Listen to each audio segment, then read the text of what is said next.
Price varies based on product and subscription plan.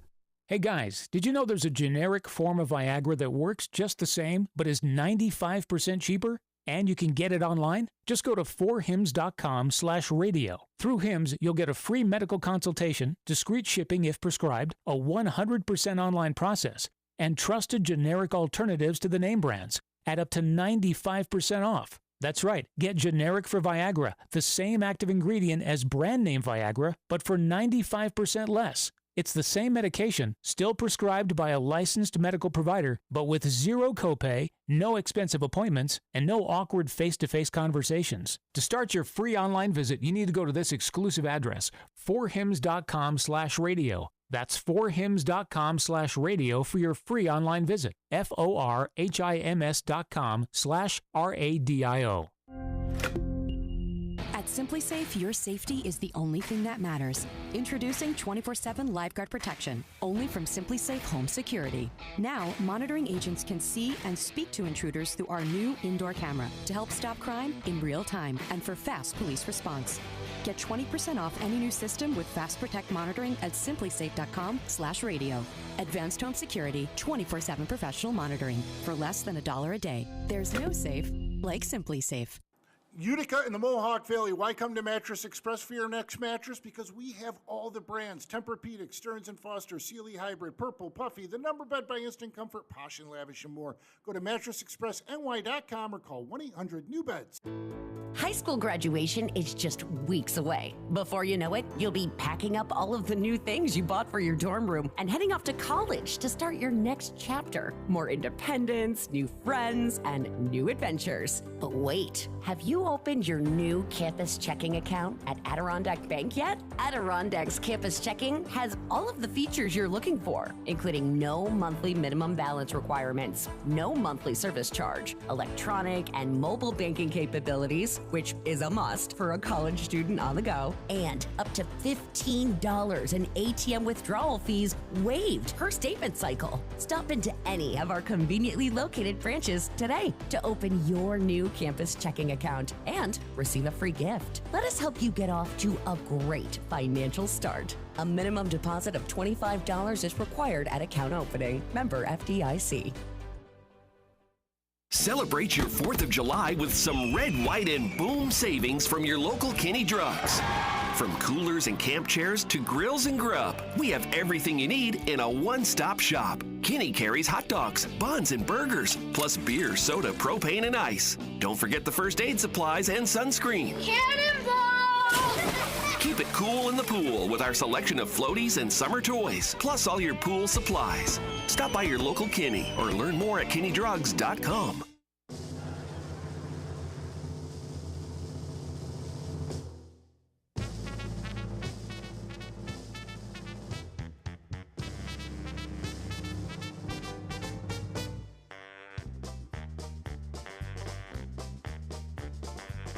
It's time to start the program. It's time to earn our pay. It's time to meet the people on the Keeler Show today. It's time to read the news and weather. Time to figure out what to say. It's time to turn the channel of the Keeler Show today. Why do we always listen? Keeler's always in the know. It makes me want to call him and tell him where to go.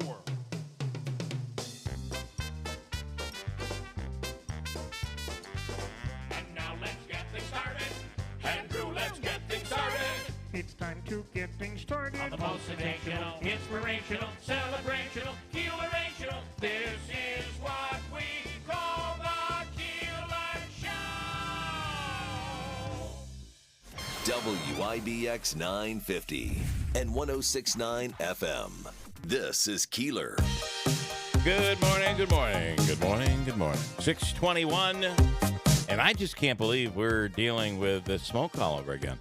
And it is, you like, say you're coming down the arterial heading north, and you're passing by, I don't know what's there anymore. Pugliese. It's really not Pugliese anymore, right? Or you're passing by Hemstratz. And you're going north, and you look to the sky, you look to the horizon, and you see the hospital being built, but it's all hazy. Is that fog? Is that smoke? It's smoke from a distant fire. And you can smell it, as Manasseh, you said. It's not just smelling it. You can taste it. You really can. So, again, Governor Kathy Hochul says they're going to use the alert system. They got the statewide, I'm looking for the language here. They have the statewide alert system. You know what I'm talking about when I say that. Yep. So, in areas where the level of particulates exceeds 200, right, they have some score. We got to be higher than 140. Well, my phone is telling me 140 right now this morning. And this is for New York Mills, and it looks like the entire area. But Where is that? What is that website again? I'm just here on my app. Oh, it shows on your app. If you go down, we're a bright orange, but it says we're at 144. Or 141. In Herkimer, it says they are at, where are you, Herkimer? They're at 139. So I think we're all in that range. The city of Rome is at 151. And then what did I skip here? Utica. Utica is at 148. So we're all in that neighborhood, 140 to 50. I just received Andrew Dominio just sent us a photo. It's and what he's looking at, and it's unbelievable. I can't believe we're back in the middle of this again. It is. You'll smell it, and it's a what looks like a thick fog out there. So. Here we go again with this. I mean, can you imagine? We have heat coming. By the way, tomorrow it'll be warmer than it is today. So you add the heat to this, and to me that just is even worse. But imagine if we get a hot, humid day with thick smoke for Boilermaker Sunday. Oh goodness! I mean, we're a week away this Sunday. I hope not. So that would be, and you'd really have to then wonder what would you do. Because you're not supposed to breathe this in. Imagine all those people running hard. Yeah. Breathing heavy, and at the end of the course, I know I'm talking about myself. Breathing heavy, barely making it. Well, in fairness, they all breathe heavy. Maybe I'd fall slower because of the particulates in the air. It would kind of slow me down a little bit, slow the fall down. I don't know. Hey, Davey, I wasn't able to grab that. Could you grab it for me? Yeah. You are the man. Last night, Davey's very, very happy. Oh, he was going shopping this morning. He's been shopping this morning, yeah. He bought a roast. We're going to put it in the crock pot, and by 9 a.m. this morning, we're going to be eating meat. New York Yankees pitcher. Just put it outside. We'll smoke it this morning. New York Yankees pitcher. Actually, I'll just drink this one. Okay. I'll save that one for tomorrow. You know, I'm going on a diet, and my diet will not allow me to have Diet Pepsi in the morning. I'm going to be lost. Wait a minute. What diet are you going on now? You've been on a diet for 4.5 years. No, I've been on a diet for 57 years. I think my mother put me on my first diet. This kid's too fat. What do they call it? Where it's the fasting diet?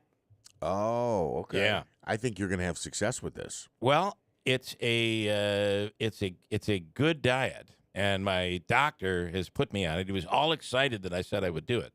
So now I've got to go back in 3 months and be a thinner, better me. Wait, is this Doc Shimalewski? I go to several doctors. Yeah. But I'm assuming Dr. Shimalewski would be all for this.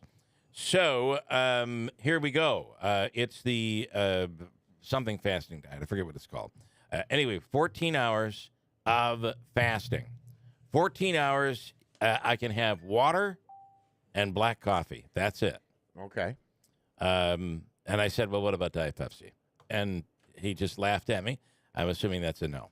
Then I can eat whatever I want as long as I, check this out, as long as I don't go over 1,200 calories. I'm assuming there are 1,200 calories in a Big Mac, I would think, right? I can double check for you. So you think about when the doctor says you can eat whatever you want, just stay under 1,200 calories. Boy, that's now it's a total calorie thing. It doesn't have to do with fat or anything else. I can eat whatever I want. A Big Mac is $5.90. You can have 2 Big Macs, and that's it. Yeah. Bread and all.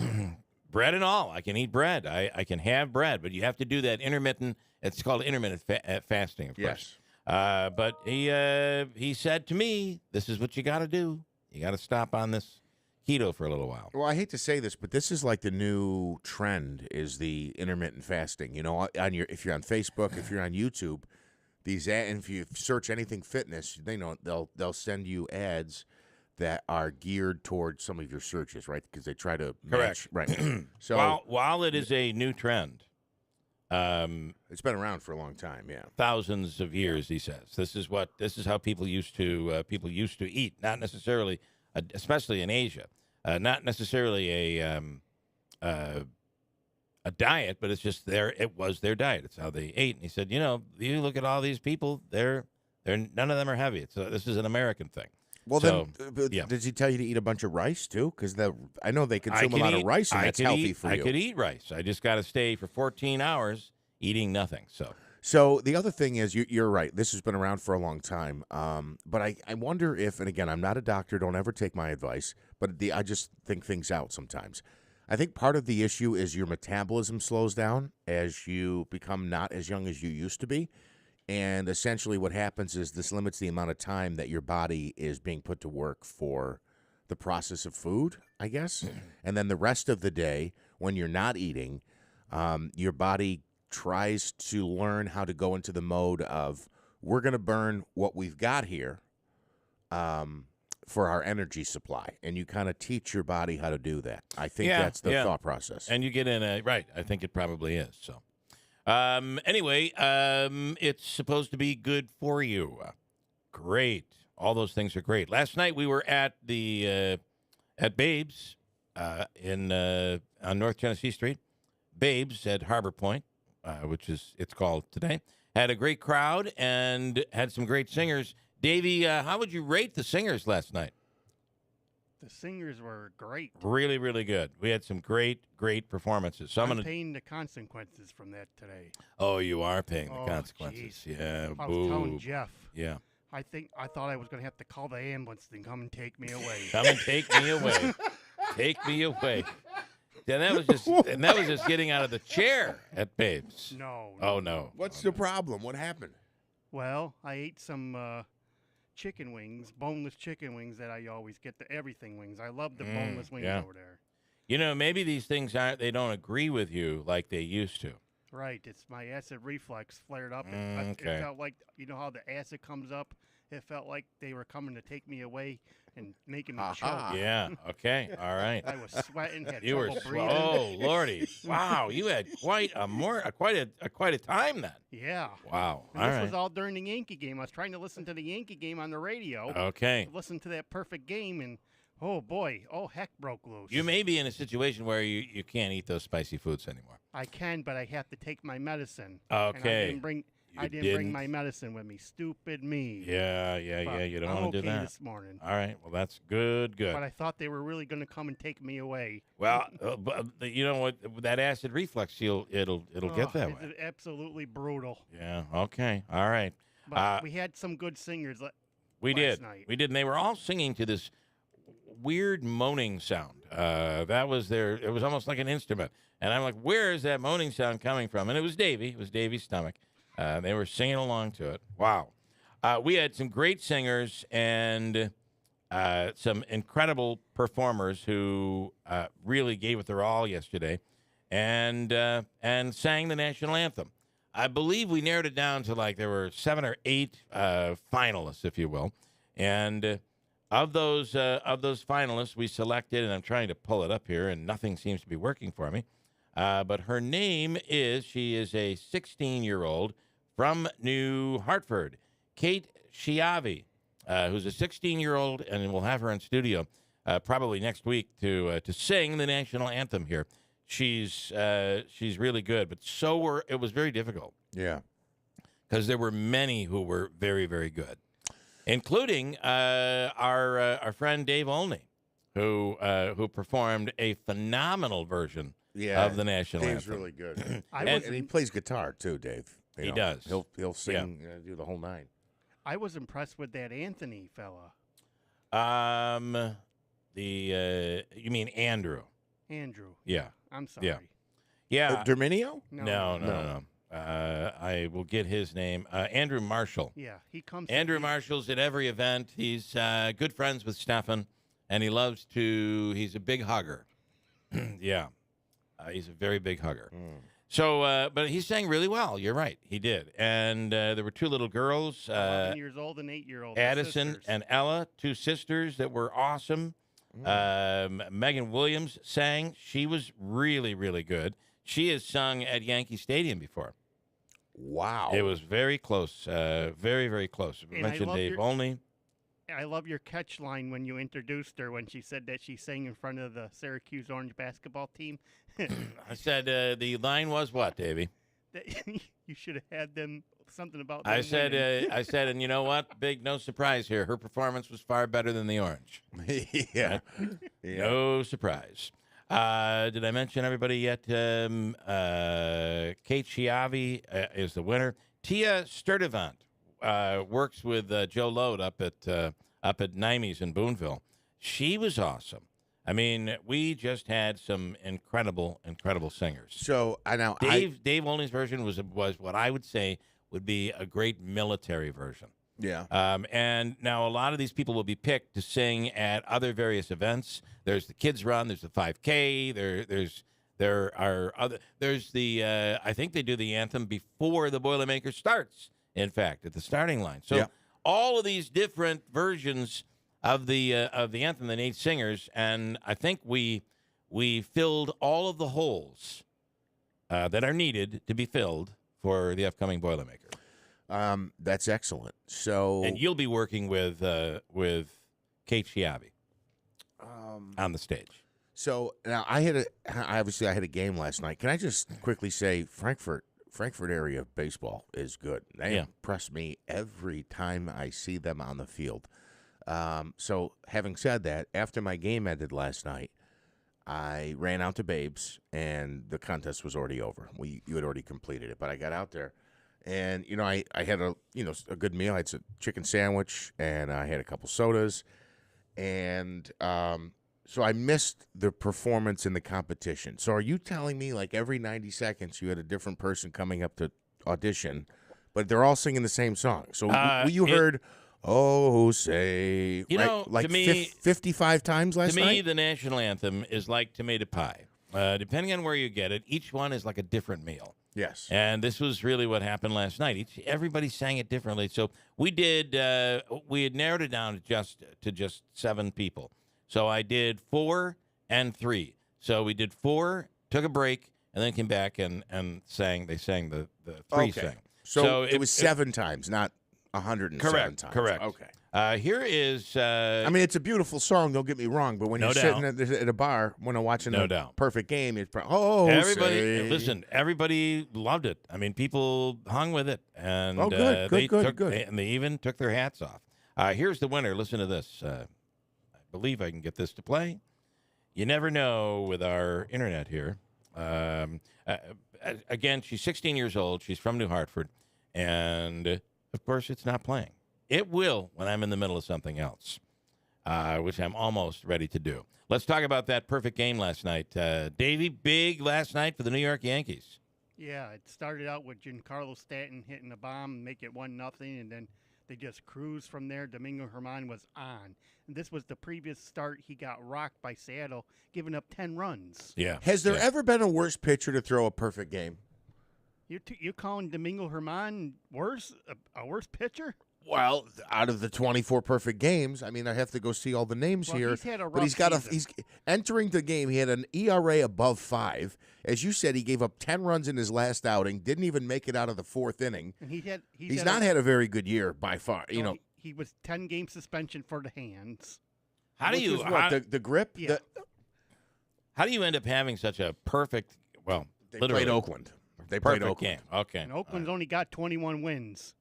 On the whole season. Okay. Even the Mets have more than 21 Yeah, wins. but listen, on that, with a perfect game, you can't walk anybody, right? No, right. I mean, he's playing the worst team in baseball, by far the worst team in baseball. But if you're the Mets, there's no way we could get a perfect game because we couldn't get out of the game without walks. So you got to give him that, right? I mean, look at some of these names: Jim Bunning, David Cohn, David Wells, Dennis Martinez, Sandy Koufax, Matt Cain, the former Giants pitcher, Felix Hernandez. He was the last one to do it in 2012. Roy Halladay, Catfish Hunter, Kenny Rogers. Now, if we go back in the day and you mentioned... Oh, I told you. John Montgomery Ward. Sorry, this is the winner. It finally started playing. Welcome to Town Square Internet.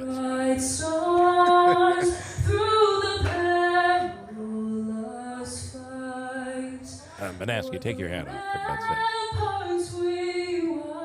Thank you. Isn't she good? Yeah.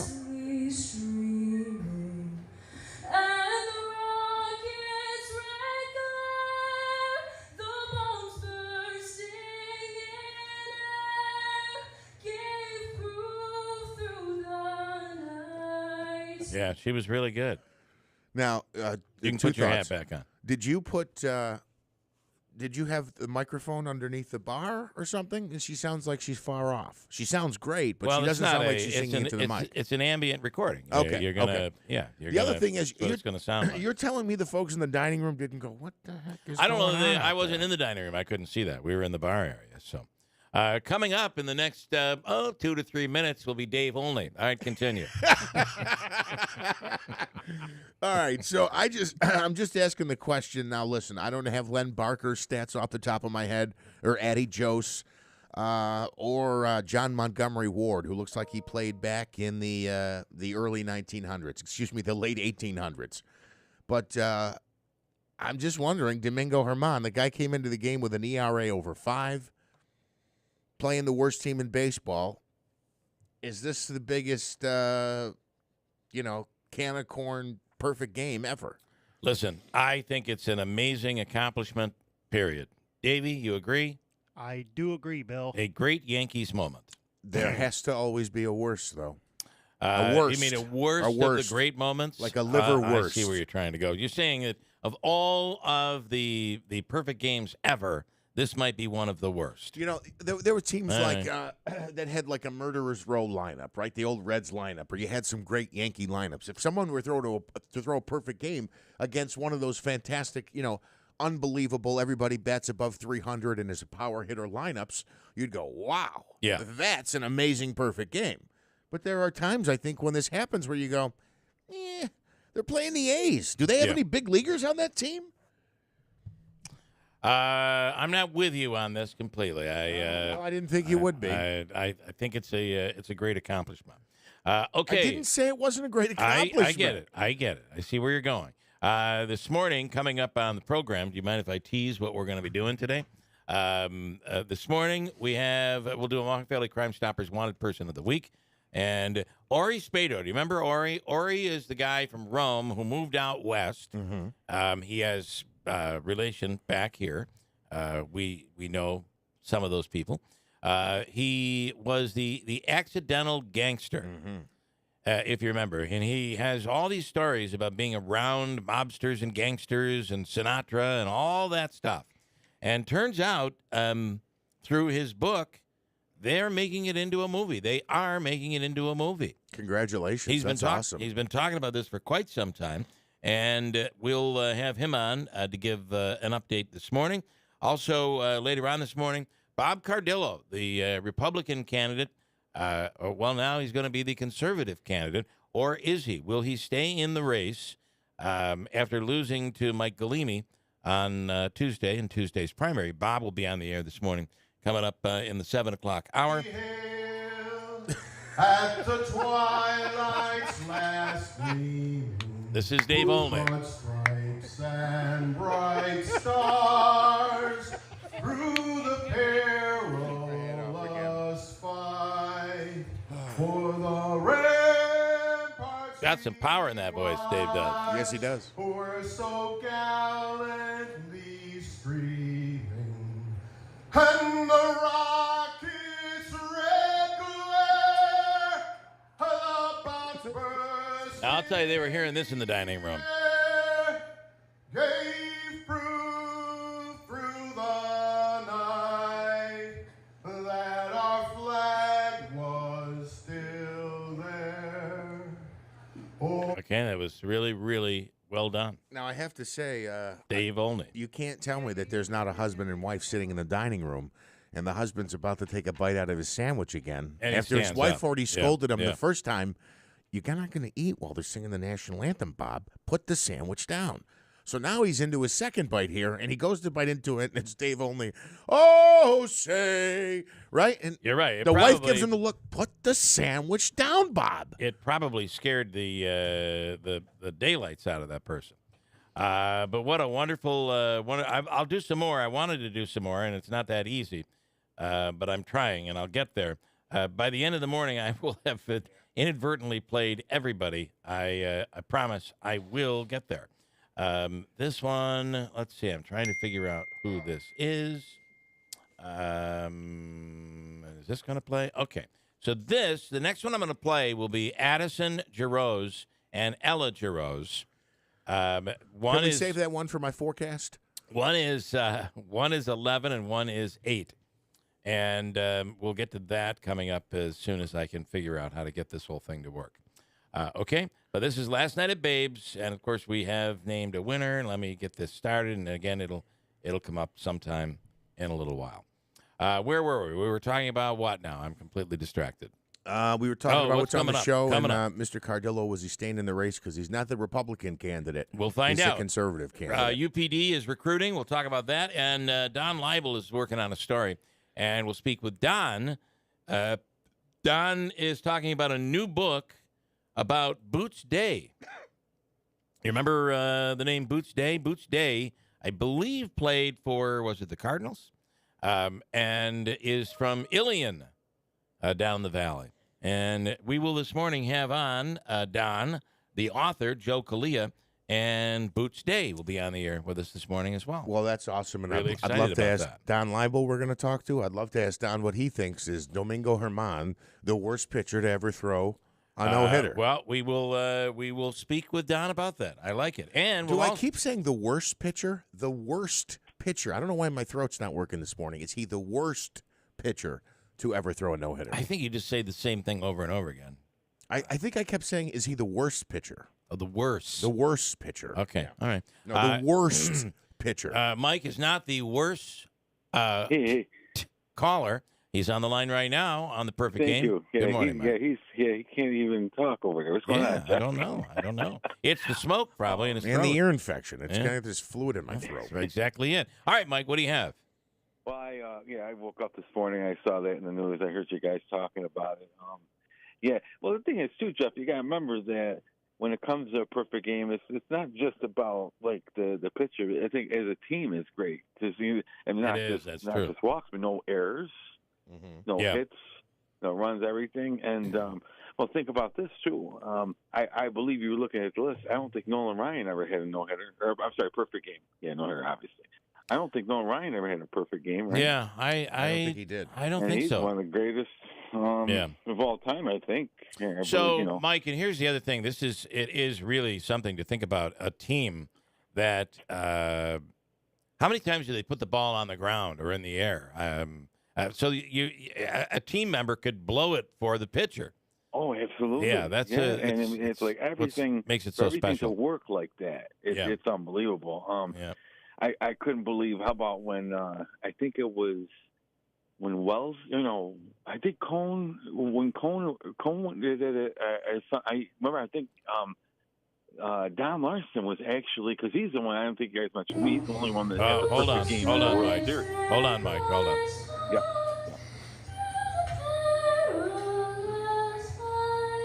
I mean, she's wonderful, but this is getting old. I can't. I hit it. It comes up like 2 minutes later. This little girl is awesome, right? Yeah, that's amazing. Yeah, that's something. This is Addison Giroux, and her sister Ella Giroux also sang. Okay, that was really nice. So Don Larson, because Yeah. he's the only one that ever had the perfect game in the World Series, and no one's ever done that outside of him, to have a perfect game in the World Series. Yeah, that's I don't think anyone had no hitter in the World Series after that. I don't believe. But how about when Don Larson he came to Yankee Stadium. I think he was in the booth. He was talking, and I think that's the same time that either Wells or Cone had a perfect game when Don Larson was there. It was David Cohn. So actually, we know somebody. Bill used to be our production guy down the hall here. Is outstanding. Same first name as me. Was at this game, and I think he went because I don't know if he had tickets by chance. Really? But it was they were honoring the Don Larson perfect game. This was in July 18th, 1999. Larson was in attendance for it, and David Cohn threw the perfect game, and it was a year and change after Wells did it, because Wells did it in '98. Yes, but you are correct. Yeah, and those are the last two times too. That's just great. Well, that's the last two times the Yankees done it. That's the last two times the Yankees done it. Yeah. It's listen. It is a great. Listen to this. This is Mike. As much as I hate to say, because I'm not a Yankees fan, this perfect game might actually be one of the better ones. Think about it. In today's baseball, so this is in contrast to what you're saying. In today's baseball, they yank a pitcher for the smallest of things. In the old days, they would pitch. Basically, they would pitch complete games. Today, a complete game is rare. Right. But if a guy's got a perfect game after 6, you don't pull him. Unless you're like Jacob deGrom, and they're like, well, sorry, we can't trust it. They never pulled Jacob deGrom with a perfect game. It wasn't a perfect game, but he was close to a. Okay, but we're talking about a perfect game. I understand that. I get it. I get. I'll tell you one thing too. Whatever. I get it. I do. You're looking for anybody who'll disagree with me, and you're going to agree with that person. Well, I'm just saying, you got 2 right here disagreeing with you. Count me in 3. Okay. But I tell you one thing too. Because he's a newer Yankee, right? He hasn't been around that long, but now he does something like this, it's going to boost his confidence and everything. Yeah. Probably, you never know. You're right. He could turn into something great. Or what normally happens is they pitch the next game and give up another 10 runs. So who knows? All right, Mike. Hopefully not, but I really don't care because I'm a Mets fan and we have our own problems, which are horrific. Good stuff there, Michael. Thank you. You're welcome. Take care. Have a good day, guys. You too. Here's Joe Lode. Hey, Joe. Good morning. Joe, last night good morning. was the master of ceremonies. He was the DJ, if you will, manning the booth last night at our national anthem contest. And some great singers, Joe. Wow, some great voices. And, we had one male voice out of everyone who, I'll tell you what, not because it's Dave, and I know Dave, but his voice hold on, is Joe. really, Joe, really strong. Hold on. This is little Ella Jarosz. She's 8 years old. At one point, she started talking. She did it in speak. And then she came in and was singing. I liked it. It was creative. Where do you get your hat off?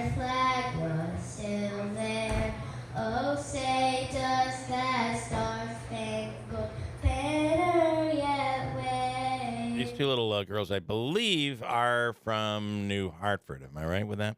Ella is her name. So very nice and did a great job, Joe. Okay, back to you, Joe. It was a great singing contest. Like I said, one male voice, very strong male voice. But there were some great singers. I got to tell you, it was a close. There was about 4 that were really tight there. It was. You're right. It was tight. And interestingly, each of them, I think, has there's like the 2 little girls. There's a kids run, a Boilermaker kids run. So they would probably be perfect for that. So we'll see what happens. Either way, it was great, Joe. Thank you. And of course, our winner in this contest will be in the studio next week. Kate Chiavi, 16 years old, and very impressed with her performance. Pretty cool. Tell me it wasn't great to be back at Babes again. It was, Joe. It was like old times. It was like the old days. Yeah, really good. All right. I was having flashbacks. You were. I know you were. All right, Joe. Thanks. Nice job. Have a great one. Nice job. Bye-bye. 27 up, 27 down. There you go. Perfect game last night. Manaski thinks it stinks. That's not what I said. Of the 24 that have ever happened, I'm just wondering if anyone have we ever counted one against a minor league ball club like the Oakland A's, who have only won 20 games this year? Prior to the Chicago Blackhawks getting the first pick in the NHL draft last night, a hockey podcaster was out on the street in Nashville asking about people's knowledge about the sport. But it was the podcaster who should be tested because he had no idea he was talking to the general manager of the Blackhawks, Kyle Davidson. Here's some of how it went down. Listen to this. What's your name and where are you from? Kyle from Chicago. From Chicago? Yeah. You ever been to Nashville before? A couple times, yeah. For a Blackhawks game? Yeah. All right, on a scale of 1 to 10, how much would you say you know about hockey? Probably I didn't play professionally or anything, so probably a 4. Oh, wow, okay. So fan of the sport, I don't know. Some people say I don't know that much, so. Okay. Most of the 2010 or 2013 Chicago Blackhawks, were you watching that team? Oh, yeah, for sure. Yeah, definitely. Do you think that the league rigged the draft in favor of the Chicago Blackhawks? No. Pretty confident? I'm very confident. Okay, all right. There we go. Turns out that's Kyle Davidson, the general manager of the Blackhawks. Well, that's very cool. Priceless. That's great. By the way, this moron podcaster, I don't want to say it because you did it the other day at the Radiothon, so I don't want to call him a moron because I do not believe you're a moron. However, for a moment, I'm like, what the hell happened to you, Jeff? Every time Jeff would talk, he reversed the mic thing. You know, when you put a mic in someone's face, you remember when you did that? This is what this guy was doing. Every time he would talk, he would move the mic away from his mouth. I'm sorry. You're mad at me. I'm sorry. No, I'm not mad. I just didn't have headphones on. You did. I don't know. I'm trying to think of something funny to say anyway. You could not, right. You didn't have headphones on, so when the mic wasn't up to your mouth, you weren't talking. But when you talked, you put it up to the guest's mouth. You had it reversed. It was very funny. But that's what happens. What's the rule? You got to wear headphones. But, on a remote broadcast, everything is so chaotic. Sometimes we can't even get headphones to plug in. Is that good? Anyway, he was talking to Kyle Davidson of the Blackhawks. Pretty cool. There's a new trend with Gen Z where they're capturing themselves, quitting their job, and posting the video on social media. Why? So they can never, ever get another job. I told the man. That's exactly right. What is wrong with these kids? These kids, what did our generation teach these kids? Our generation, I think, failed significantly. Well, but it's technically not your generation. It'd be more my generation. Did we not teach our kids anything? Well, your kid's too young to be blamed. Mine for is this. too young, but there are plenty of 40 and 45-year-olds who have 18 to 20-year-old children. That's my point. Oh, you're right. That makes them. Oh, I get. Yeah, it is your generation too. So anyway, I think they found out that they can get clicks because people will watch it online, and they probably had someone in the background who went, I wanted to tell my boss one day, or I told my boss one day. And they think they can make $50 from the YouTube ads if they put it online. No, here's the thing, and I tried to explain this to my kids, and I think it sunk in. But I don't even think my kids would do this. If they did, I would kill them. The thing is, who's going to want to hire you if you're on ripping on your last boss, and your potential future boss is thinking what? Sooner or later, I'm going to be the next one in this video. Yes. Nobody's going to want to hire you. And that'll live forever, by the way, in a Google search. You can't get rid of this stuff. Here's an example of one. This is a female, she quit her job and decided to post it like an idiot. Hi. Hey, how's it going? Good. Sort of not. I can't say it. I don't know how to say it. I know. I knew it was coming when you said that. I'm going to cry. Look, if it's what you feel like you need to do, then I totally get it. We will be so sad and we'll miss you. But I'm excited for you, and you'll do awesome. Okay. First of all, though, I think that sounds staged, to be honest with you. 100% it does. The boss knew it was coming because she has a new opportunity. Yeah. She's saying, I understand why you have to do this. There are much better examples out there. That's a bad example. Do you ever see the one? We couldn't play it because there's a curse word in it. Yeah. But there's one where there's a woman in Walmart, and she's like, I quit. This bleeping job sucks, and bleep that. And she mentions the manager by name. That one I played. Who's a fat, lazy Yeah. something else. I think we might have played that. On the all page in Walmart. Yeah.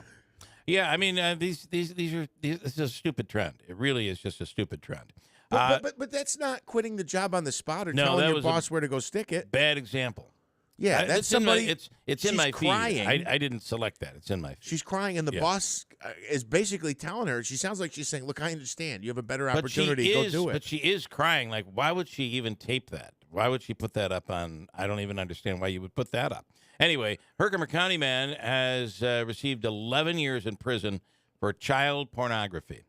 Yeah, not enough time. It must be in these people so much that they cannot help themselves. You will be caught if you're downloading and uploading and mailing child pornography, right? Yeah, I hope so. Herkimer County man was sentenced Wednesday after he pleaded guilty to trading child pornography with others through a social media app. John Patrick Galusha, a 32-year-old from Ilion, was sentenced to 138 months in federal prison for the distribution and the receiving child pornography through Kick Messenger. I don't even know what that is, according to a news release from the U.S. Attorney's Office. According to court documents, on January 24th, an FBI task force officer acted undercover and monitored private Kick group being used by members to share, receive, and possess child pornography. The undercover officer sent a message to the group saying they could message them privately. That's what happened. Ultimately, he was arrested. There are so many different horrible crimes out there. This is one of them because each and every one of those children are victims, and it's just so disgusting. Yeah. But it exists, and you would think the fear of being caught would prevent it from happening. And maybe in some cases it does, but in many cases it doesn't. They're still doing it. Yeah, it is. Don't understand it. It is disgusting. And again, every time, it's not like there's a case where, I mean, even if, I don't know, even if it's staged, the child is being victimized, it's disgusting. And it makes me wonder how somebody even gets into it anyway, because to be exposed to it, I don't get it. It's disgusting. And just an update. We started talking about this at the beginning of the hour, and we're coming up on the end of the hour. You're going to go outside today, and you're probably going to smell the smoke. You're going to feel it in your eyes. You wonder why your eyes are burning or your throat is scratchy. Chances are it's going to be the smoke from the wildfires of Canada. And today is expected to be another day of unhealthy air here.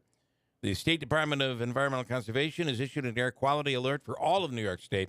Our area, by the way, there's an orange zone, which is moderately bad, and there's a severe zone, which is red. Our part of New York State is in the red zone. And you can see it as you're out there driving this morning. You go outside, you will see it outside. It'll seem like fog, but it's actually smoke coming down to the surface from those Canadian fires. Now, from what I've got here on my phone, this Utica, New Hartford zone is an orange zone. And I think Herkimer County's in now it's changed. Yeah, the latest report that I got puts us in the red zone. I'm out of time, but I have to break. Either way, you're going to see it, you're going to smell it. Try to stay out of it if you can. From the Stanley Theater Studio, WIBX 950 Utica Rome, W295DI Utica Rome, your news, talk, and sports leader, a Town Square media station. Back. I'm Dave Anthony, Fox News. Canadian wildfire smoke making the sky hazy in much of America with unhealthy to very unhealthy air quality readings. Today and tomorrow, air quality alerts up for millions of folks from Green Bay down towards St. Louis and Louisville, Washington, D.C., even Atlanta, Georgia, and Birmingham, Alabama, seeing and feeling and smelling that smoke. Fox meteorologist Janice Dean, the Coast Guard says human remains have been found and deep in the ocean as it salvages the submersible that imploded a week and a half ago on the way down to tour the Titanic shipwreck, killing all 5 people on board. Hunter Biden will face questions today in a deposition in the lawsuit computer repair shop owner John Paul Mac Isaac filed, claiming the president's son damaged his reputation when Biden claimed the laptop left at his shop was not his. Mac Isaac reported the contents of the infamous laptop to the FBI when he uncovered damning photos along with messages that raised suspicions of influence peddling involving allegedly Joe Biden. That's Fox's Brooke Sigmund. Now, the president denies any involvement in his son's business dealings as House Republicans investigate. And as President Biden runs for re-election, he has a big lead in the Democratic race. He's at 64% in the new Fox News poll. Robert F. Kennedy Jr. at 17, 1 in 10 prefer Marianne Williamson. Also in the Fox News poll of 1,000-plus voters, over half say former President Trump's handling of classified documents put national security at risk. But after pleading not guilty to federal charges, the former president remains the top GOP candidate in the 2024 race to the White House, with 56% of GOP primary voters saying they'll support him. Fox's Kristen Goodwin, a New York Yankee, pitches his way into the record books. Domingo Germán has thrown the 24th perfect game in baseball history. The call on yes. Germán wears the number 0, blanked the A's in Oakland. No runs, no hits, no walks, and an 11-0 Yankee win. America's listening to Fox News. When a service member or first responder dies or is catastrophically injured in the line of duty, who's there for them or the families left behind? Who's helping our homeless veterans and our nation to never forget 9/11? The Tunnel to Towers Foundation. More than 95 cents of every dollar donated to Tunnel to Towers goes to its programs. Never forget the sacrifices of our country's greatest heroes. Donate $11 a month to Tunnel to Towers at T2T.org. That's T, the number 2, T.org. Hi, I'm Martha Stewart. Every year, more than 4 million pets enter shelters here in the United States. My friends at American Humane have been helping animals since 1877. The goal is to ensure that pets have a safe shelter, especially during natural disasters. Adopting a shelter pet allows shelters to help more animals awaiting care. Please consider adopting today and take some time to learn more about American Humane's other work at americanhumane.org. We have mostly cloudy skies, and it smells like a campfire outside right now. We've got an air quality alert in place. Currently, Bill, we are at 61 degrees. WIBX news time is 7:03. We'll lead with that. Smoke from wildfires still burning in Canada will affect our air quality once again today across the Mohawk Valley and much of New York State. An air quality health advisory is in effect all day today. Governor Kathy Hochul says emergency cell phone alerts will be used to warn us if the air quality index passes the 200 threshold. The alerts will be transmitted via the wireless emergency alert system.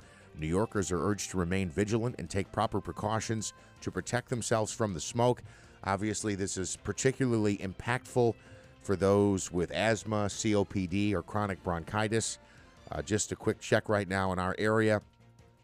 From Rome to Utica, Herkimer, we're in the range of upper 130s to 150 right now as we start off the day here at 7:04. Well, New York State Police pulled over a driver for speeding, and they say it turned out that person was operating a vehicle that had been reported stolen from the city of Utica. 47-year-old Jason Nugent was pulled over for speeding on State Highway 23 in the town of Plymouth on Tuesday, and police soon learned that the vehicle had been reported previously stolen from the city. Nugent was arrested and arraigned on a charge of criminal possession of stolen property, which is a Class D felony. Troopers say before being released, Nugent was turned over to New Hartford Police regarding a separate investigation. Mosquitoes in Madison County testing positive for the Jamestown Canyon virus. The infected insects were recently collected in the town of Sullivan, and this particular species has been known to bite humans. Symptoms of the virus include fatigue, nausea, and headaches, and in some cases, brain and spinal cord infections have been reported. It's recommended that you layer up while outdoors and spray yourself with insect repellent to avoid the mosquitoes. You should also remove standing water, if there is any, in your backyard. A 9-year-old child was killed in a head-on crash in the town of Sullivan. Deputies say the driver was attempting to pass multiple vehicles on State Route 31 yesterday near Smith Ridge Road when his vehicle slammed into an SUV. The child was a passenger in that SUV and died from injuries sustained in the accident. The name of the victim has not yet been released. The deputies say they do not believe that drugs or alcohol were factors in the tragic accident. A popular hip-hop group will be returning to the New York State Fair for the third time this summer. Salt and Peppa set to take the Chevy Court stage on opening day of the fair, which is Wednesday, August 23rd. The Grammy-winning group is known for hits like Let's Talk About Sex and Shoot Shoop they loop. All right, another hip-hop act will be added to the lineup in the near future. Tickets for the fair are available for purchase. Can be bought online at nysfair.ny.gov. Are you sure you don't want to do the John Sterling impression? Sure, I'll do it. Go ahead. Well, hang on. Let me get there first. Right now, we have cloudy skies. It smells like a campfire outside. Here's what we can expect later today. I'm Eyewitness News Chief Meteorologist Craig Flint in the WIBX Weather Center. Today, nice and warmer, low humidity, turns mostly sunny as some light haze and smoke fades, a high near 80. Tonight, mainly clear, comfortable, a low of 58. And tomorrow, hazy sun, less smoke overall, turns noticeably warmer and more humid, high 87. For more on your local forecast, tune to Eyewitness News at 6 on WUTR. I'm meteorologist Craig Flint on WIBX 950 and 106.9 FM. We have mostly cloudy skies, 61 degrees. WIBX news time is 7:07. All right, if you didn't stay up late to watch it last night or listen, a Yankee perfect game. Domingo Germán. Now, John Sterling was not on the broadcast, but had he been, it would have sounded like this. I'll try my best to do it. It be 27 up, 27 down. Baseball immortality. Domingo Germán has pitched a perfect game. The Yankees win. That's right. Bingo Germán threw a perfect game last night, helping the Yankees to an 11-0 win over the A's. Thank you, Uncle Smitty. The right-hander struck out 9 and earned his 5th win of the season. Giancarlo Stanton homered and drove in 3 runs as the Yankees improved to 44-36. J.P. Sears was charged with the loss. The A's have lost 11 of their last 13 games. Elsewhere, the Mets could not make it 2 wins in a row. No surprise there. They lost to the Brewers 5-2 at Citi Field. Grant Hartwig was charged with the loss. Tommy Pham homered in defeat. And the Mets are now 36-44. Prior to the game, owner Steve Cohen said manager Buck Showalter and GM Billy Epler will keep their jobs through the end of the season. More baseball news. The Cleveland Guardians receiving some good news on the health of manager Terry Francona. He was discharged from the University of Kansas health system after feeling lightheaded before the team's series opener against the Royals on Tuesday. The 64-year-old underwent precautionary testing. Team officials say they all came back with normal ranges. Francona is considered day-to-day, and bench coach DeMarlo Hale will continue to manage the team on an interim basis. Elsewhere, hockey, the Devils locking up a key contributor. New Jersey has signed forward Timo Meier to an 8-year, $70 million contract extension. Meier was scheduled to become a restricted free agent on July 1st, carrying a $10 million qualifying offer. NFL, the Patriots lock up one of their pass catchers. New England and wide receiver Devontae Parker agreeing to a new deal worth 3 years and up to $33 million. Let's see here. And Tony Finau will be looking to defend his title at the Rocket Mortgage Classic in Detroit. The 33-year-old won last year's tournament after finishing atop the leaderboard at 26 under par. Finau will be alongside Ricky Fowler and other top golfers like Keegan Bradley, who's coming off his win at the Travelers Championship last week. So that's what's coming up in golf this weekend. And did you hear, we didn't cover this in sports yesterday, but former NFL quarterback Ryan Mallett drowned in Florida. He was 35 years old. Mallett was entering his 2nd season as head coach of the Whitehall High School, head coach at Whitehall High School in Arkansas. The Patriots drafted Mallett in the 3rd round in 2011. He also spent time with the Houston Texans and Baltimore Ravens. His final season was in 2017. Mallett played 21 career games with 8 starts, passing for 1,800 yards, 9 touchdowns, and 10 interceptions. That's some sad news there in the NFL world. WIBX News Time, 7:10, a busy hour coming up. We'll talk with Ryan Smells here in just a few minutes. Bob Cardillo, is he staying in the race or is he getting out? We'll chat with him this hour. Plus, Ori Spotto from Rome. You may remember him as the accidental gangster. We've talked to him before. Some big news as it relates to the silver screen for Ori and his book. We'll talk with him this morning coming up here on the Keeler Show. First news, Keeler in the morning on WIBX.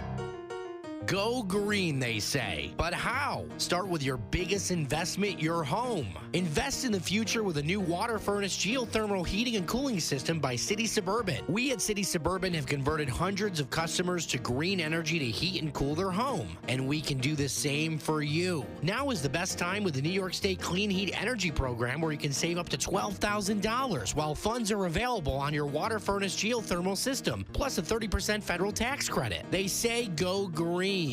We say go Geo. Hi, this is Chris from City Suburban. There's never been a better time than ever to go green. With the New York State Clean Heat Energy rebates and federal tax credit, you can save thousands on the installation, plus save for years to come on energy costs. And like always, every installation comes with City Suburban's POMG. That's peace of mind guaranteed. Call us today at 853-3899. That's 853-3899. Or visit us at citysuburban.com for more information. Military veterans and active duty service members, you could become a certified cyber warrior with just 12 weeks of training at My Computer Career. Cybersecurity specialists are in high demand, and IT pros with these skills often enjoy abundant opportunity and a great lifestyle. Protect our people, liberty, and treasured institutions from cyber threats. GI Bill, SkillBridge, and other VA benefits are available to those who qualify. Learn more at mycomputercareer.edu/CWP. That's mycomputercareer.edu/CWP. Stop! School bus drivers needed. Durham Bus Services has a unique opportunity to drive school buses, from minivans to full-size buses. All buses are automatic, air-conditioned, and easier than ever to drive. We're looking for reliable members of our community to learn while you earn and get up to $23.50 an hour, a matching 401k, medical, and paid time off. Apply online at nellc.com or call 315-275-8329. We all like convenience, right? ATMs, takeout food, drive-through pharmacies. Now, Bremer's is making it just as convenient to enjoy your favorite wines and spirits with Bremer's to go. It's simple. Place your order at bremerswineandliquor.com or save $5 on your first order with our mobile app. Order before 5 p.m. for pickup the same day. Hey, you could even call us when you get to the store and we'll bring your order right out and load it in the car for you. Now that's convenience. Maybe you're planning a party. Maybe you want to stock up on your favorite wines, or you just want to save time when you're out and about. Whatever the reason, at Bremer's, we're all about incredible customer service. So when you're on the go, we are too. Order at bremerswineandliquor.com or save $5 with our mobile app. Order before 5 p.m. for pickup the same day. It's Bremer's to go, available 7 days a week from Bremer's Wine and Liquor on Commercial Drive in New Hartford. You're invited to the 2023 Glimmerglass Festival, the world-renowned summer opera and musical theater festival located just minutes from Cooperstown. Glimmerglass has been presenting innovative, rare, and familiar works of opera and classic Broadway for nearly 50 years in a summer-long celebration of the arts that's an easy day trip from anywhere in the Mohawk Valley. This year's festival runs July 7th through August 20th, with productions that speak to the aspirations, curiosity, and passions of growing up, and what can happen when life doesn't always play along. Purchase tickets today for Puccini's La Boheme, Bernstein's Candide, Gounod's Romeo and Juliet, Handel's Rinaldo, and a world premiere youth opera. Learn more at glimmerglass.org. The Glimmerglass Festival, a highlight of your summer experiences in the Cooperstown region. Hiking, kayaking, picnicking, museums, and world-class opera and musical theater. Truly a one-of-a-kind summer destination and just a short drive from anywhere in the Mohawk Valley. Join us and see for yourself why there's no place quite like Glimmerglass. WIBX 950 and 106.9 FM. This is Keeler.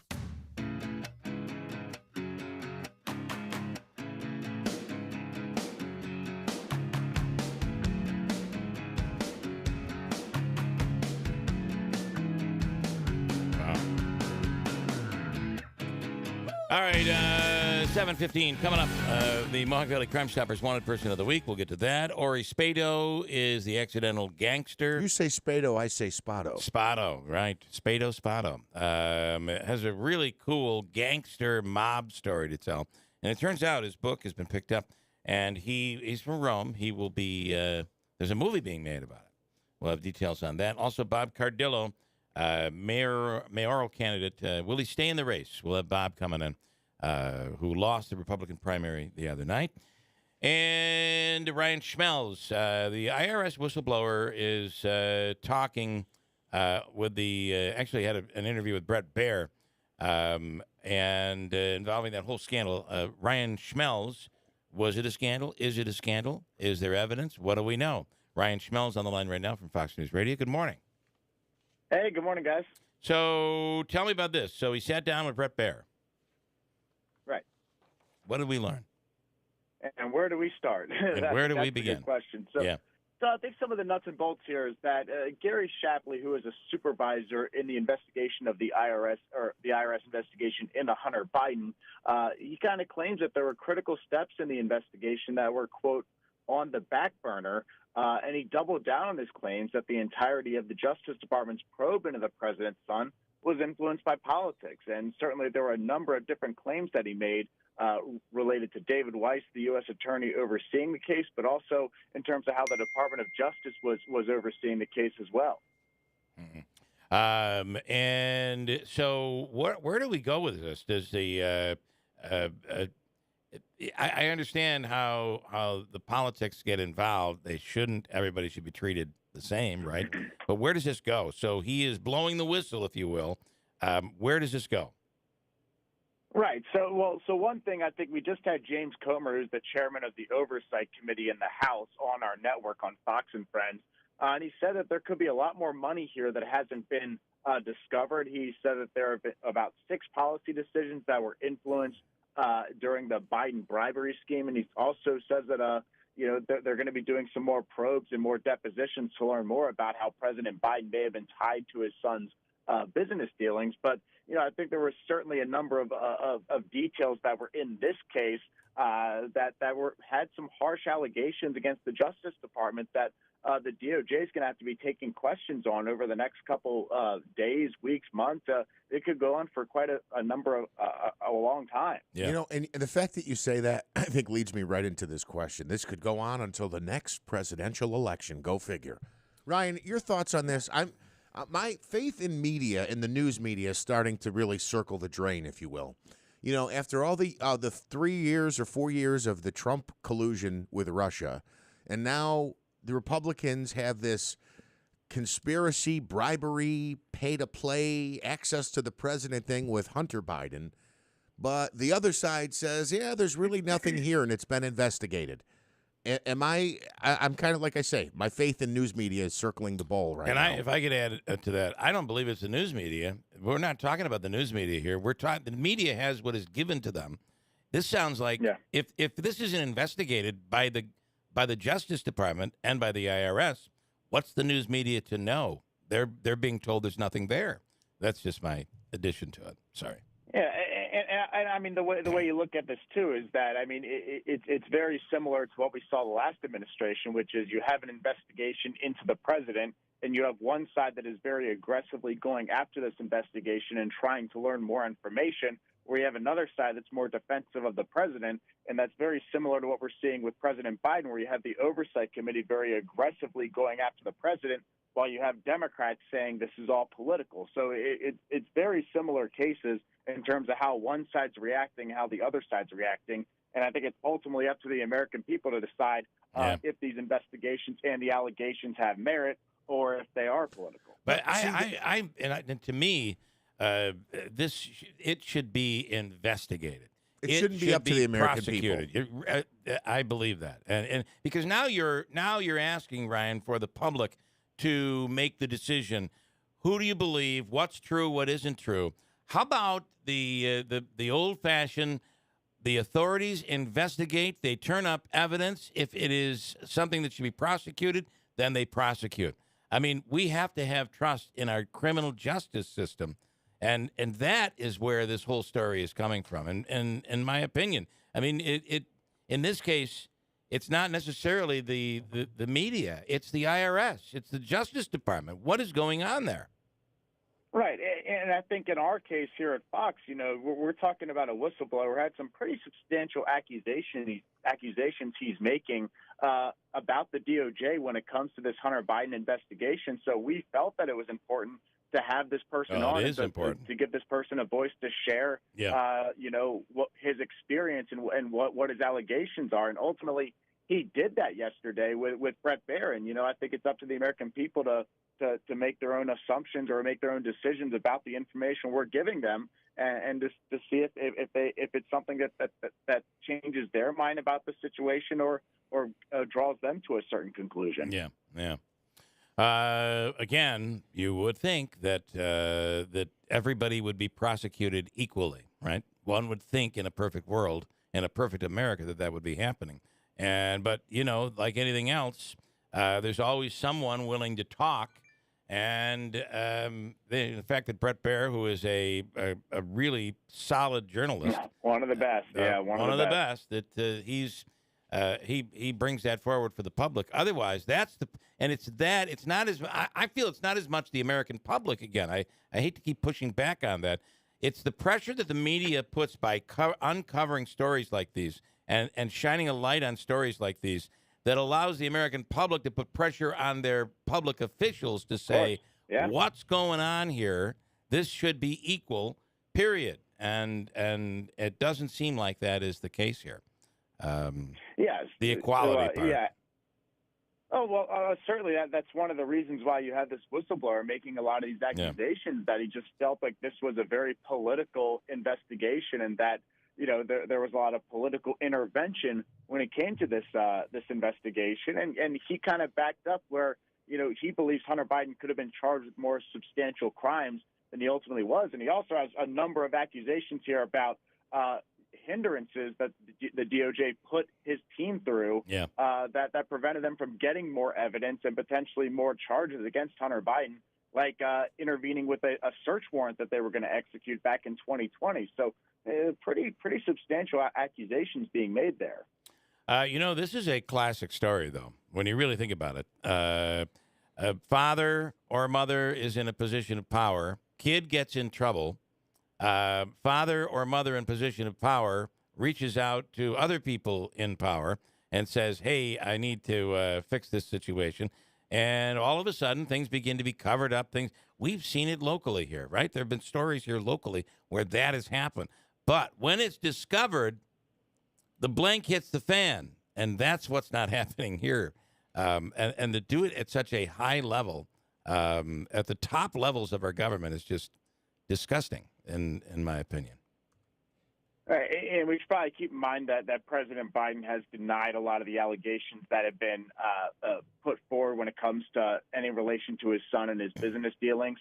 And he also has, we've had Merrick Garland come out last week, the Attorney General, and he was kind of taking his first round of questions since the plea deal went down, and he denied that, the U.S. Attorney who was overseeing the case, David Weiss, was intervened with in any way. He said that Weiss had full authority to make decisions as he saw fit, and he said that he actually had more power than a traditional special counsel would. So Garland has defended and contradicted a lot of these statements made by Shapley, but, who's telling the truth? That remains to be seen. And there becomes the problem. Now we have to determine, is it possible that somebody could be not telling the truth? This is just a giant mess. You don't know what to believe anymore. It's terrible. Ryan, thank you. You've made things worse. I appreciate it for reporting. I feel no better than I did prior. But have a wonderful day. Thank you. Ryan Schmelz from Fox News Radio. Right? I mean, it is mind blowing how we have become a country where, and let's just think about this, where if it's your side, we cover it up. We look the other way. And this is on the Republicans. It's on the Democrats as well. If it's the other side, well, you're attacking it, and you want to see that person prosecuted. It is such a double standard that we live in. I don't know how we ever come back from it. Both sides. I don't know how we ever come back from it. It's just it seems to be the way of the world today. But what was the case? Do you remember there was somebody that we had a case in the last 10 years where there was damage being done to a locker room or a bathroom, and it happened again. There was an animal involved, and the father might have been a public official, and there were thoughts that maybe there was a cover-up to protect the son. I mean, that stuff happens at the local level all the time. Well, allegations of it. I don't know that it happened in that particular My point case. is that those allegations are what occur all the time. At the local level, you just don't expect it to happen all the way to the top. But guess what? It does. Whether or not this is able to be prosecuted and the evidence is there, hopefully at some point we find out. 726, hold on tight. Coming up, the Mohawk Valley Crime Stoppers Wanted Person of the Week. Also, this morning's Hobica Free Money Question of the Day. We hit $450. $450. I'm going at $50 increments just to, give Hobica a little break. $450 is the jackpot this morning, and we'll give you a chance to win a great question, by the way, coming up at WIBX. High school graduation is just weeks away. Before you know it, you'll be packing up all of the new things you bought for your dorm room and heading off to college to start your next chapter. More independence, new friends, and new adventures. But wait, have you opened your new campus checking account at Adirondack Bank yet? Adirondack's campus checking has all of the features you're looking for, including no monthly minimum balance requirements, no monthly service charge, electronic and mobile banking capabilities, which is a must for a college student on the go, and up to $15 in ATM withdrawal fees waived per statement cycle. Stop into any of our conveniently located branches today to open your new campus checking account and receive a free gift. Let us help you get off to a great financial start. A minimum deposit of $25 is required at account opening. Member FDIC. Prescriptions require an online consultation with a healthcare provider who will determine if appropriate. Restrictions apply. See website for details and important safety information. Subscription required. Price varies based on product and subscription plan. Hey guys, did you know there's a generic form of Viagra that works just the same, but is 95% cheaper? And you can get it online? Just go to 4hims.com/radio. Through Hims, you'll get a free medical consultation, discreet shipping if prescribed, a 100% online process, and trusted generic alternatives to the name brands at up to 95% off. That's right, get generic for Viagra, the same active ingredient as brand name Viagra, but for 95% less. It's the same medication, still prescribed by a licensed medical provider, but with zero copay, no expensive appointments, and no awkward face-to-face conversations. To start your free online visit, you need to go to this exclusive address, 4hims.com/radio. That's 4hims.com/radio for your free online visit. FORHIMS.com/RADIO. Hi, it's Jordan from Little Falls Lumber. Summer is a great time to freshen up the look of your home, and we have you covered. We stock a variety of name brand products from GAF shingles, LP vinyl siding, Sierra Pacific windows, to Moisture Shield composite decking, and premium grade pressure treated decking. We have options to fit any budget. Stop by one of our 3 convenient locations, Little Falls, Syracuse, and Schenectady, to see what we have in store, or visit us at littlefallslumber.com.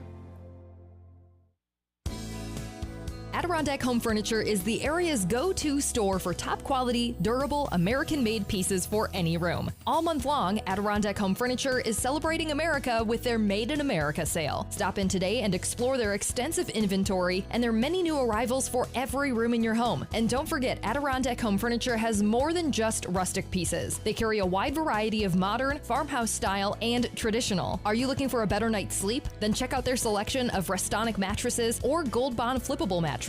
Once you select the perfect piece for your space, they can deliver it locally for free of charge, or you can pick it up yourself from the showroom. So stop in to Adirondack Home Furniture today and celebrate America with the Made in America sale going on now. Adirondack Home Furniture in Riverside Center, Utica. Give them a call at 315-738-7817 or visit AdirondackHomeFurniture.com. If you're hiring, it can feel like trying to find a needle in a haystack. You can hope the right person comes along, or you can just use ZipRecruiter. Like Marco, president of operations at Telly Tires and Auto Centers. ZipRecruiter helps me find all the right people, even the most difficult jobs to fill. See why 4 out of 5 employers who post a job on ZipRecruiter get a quality candidate within the first day. Now try ZipRecruiter free at ZipRecruiter.com/free. ZipRecruiter.com/FREE. We have mostly cloudy skies, smells like a campfire outside, and 62 degrees. WIBX News Time. is 7:30. This news update is brought to you by Cliff's Local Market. They keep you going. Well, once again, much of New York State, including here in the Mohawk Valley and across central New York, under an advisory, an air quality advisory in central New York. An air quality health advisory is in effect through the day. Governor Kathy Hochul says emergency cell phone alerts will be used to warn people if the air quality index passes the 200 threshold. The alerts will remain transmitted via the wireless emergency alert system.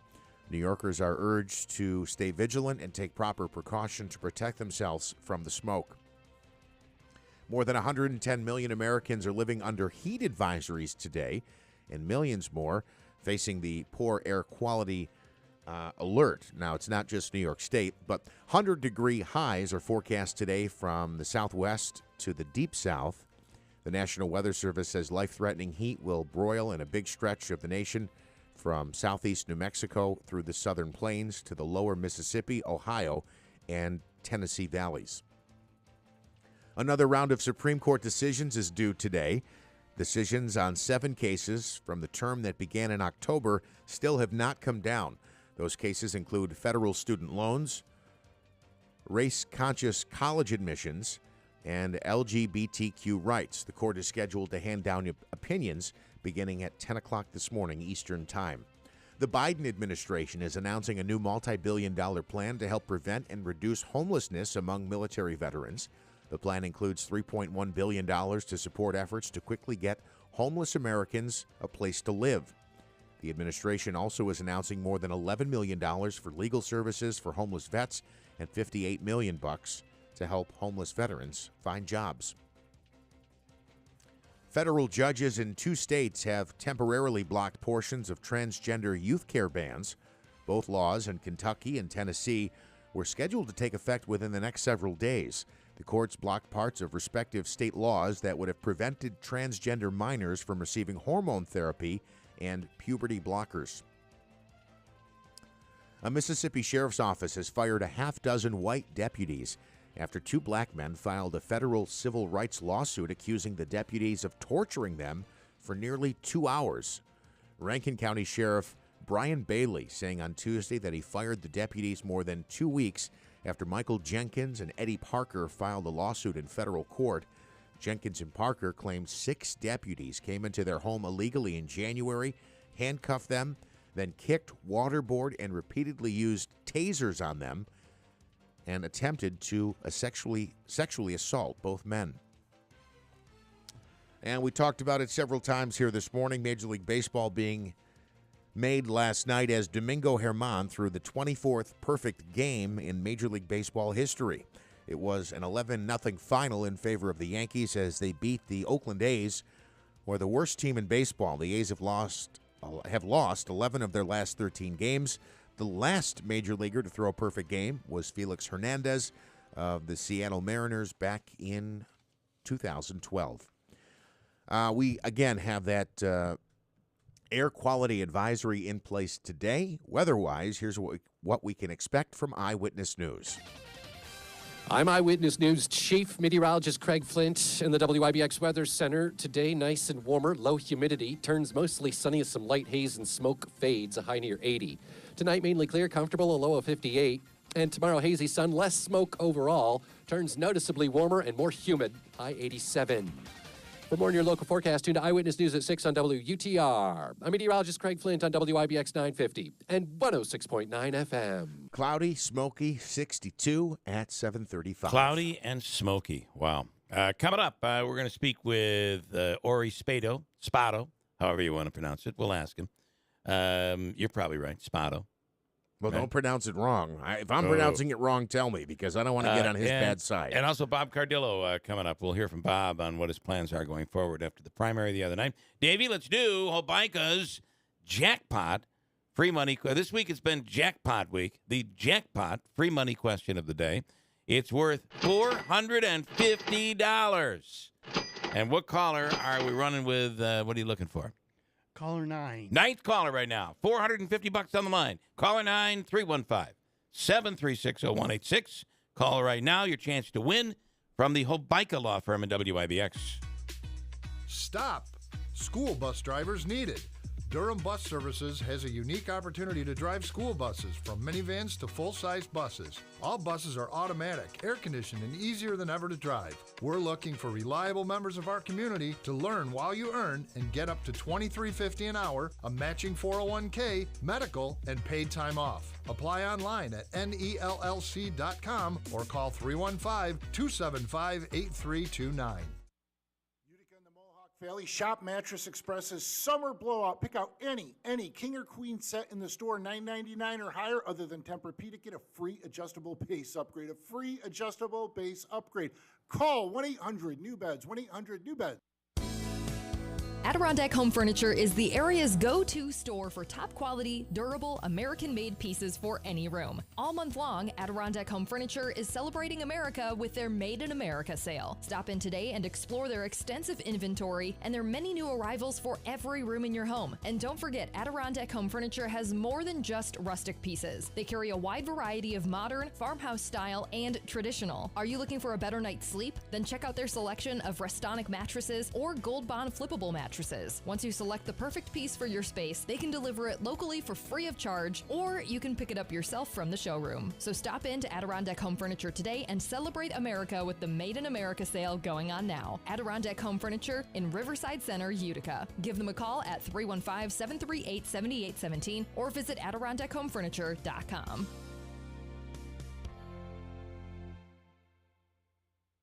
What's holding you back from learning the language you've always wanted to know? Too hard. Takes too long. Not with Babbel. Babbel's lessons take just 15 minutes a day. 15 minutes isn't long. Nope. And they're fun. Fun isn't hard. Right. Babbel's interactive lessons, podcasts, games, and more make it fun and engaging, so you don't realize you're learning a language, but you are. And Babbel's lessons are built around real life. You can choose from topics like travel, business, relationships, and more. You'll learn what matters most to you.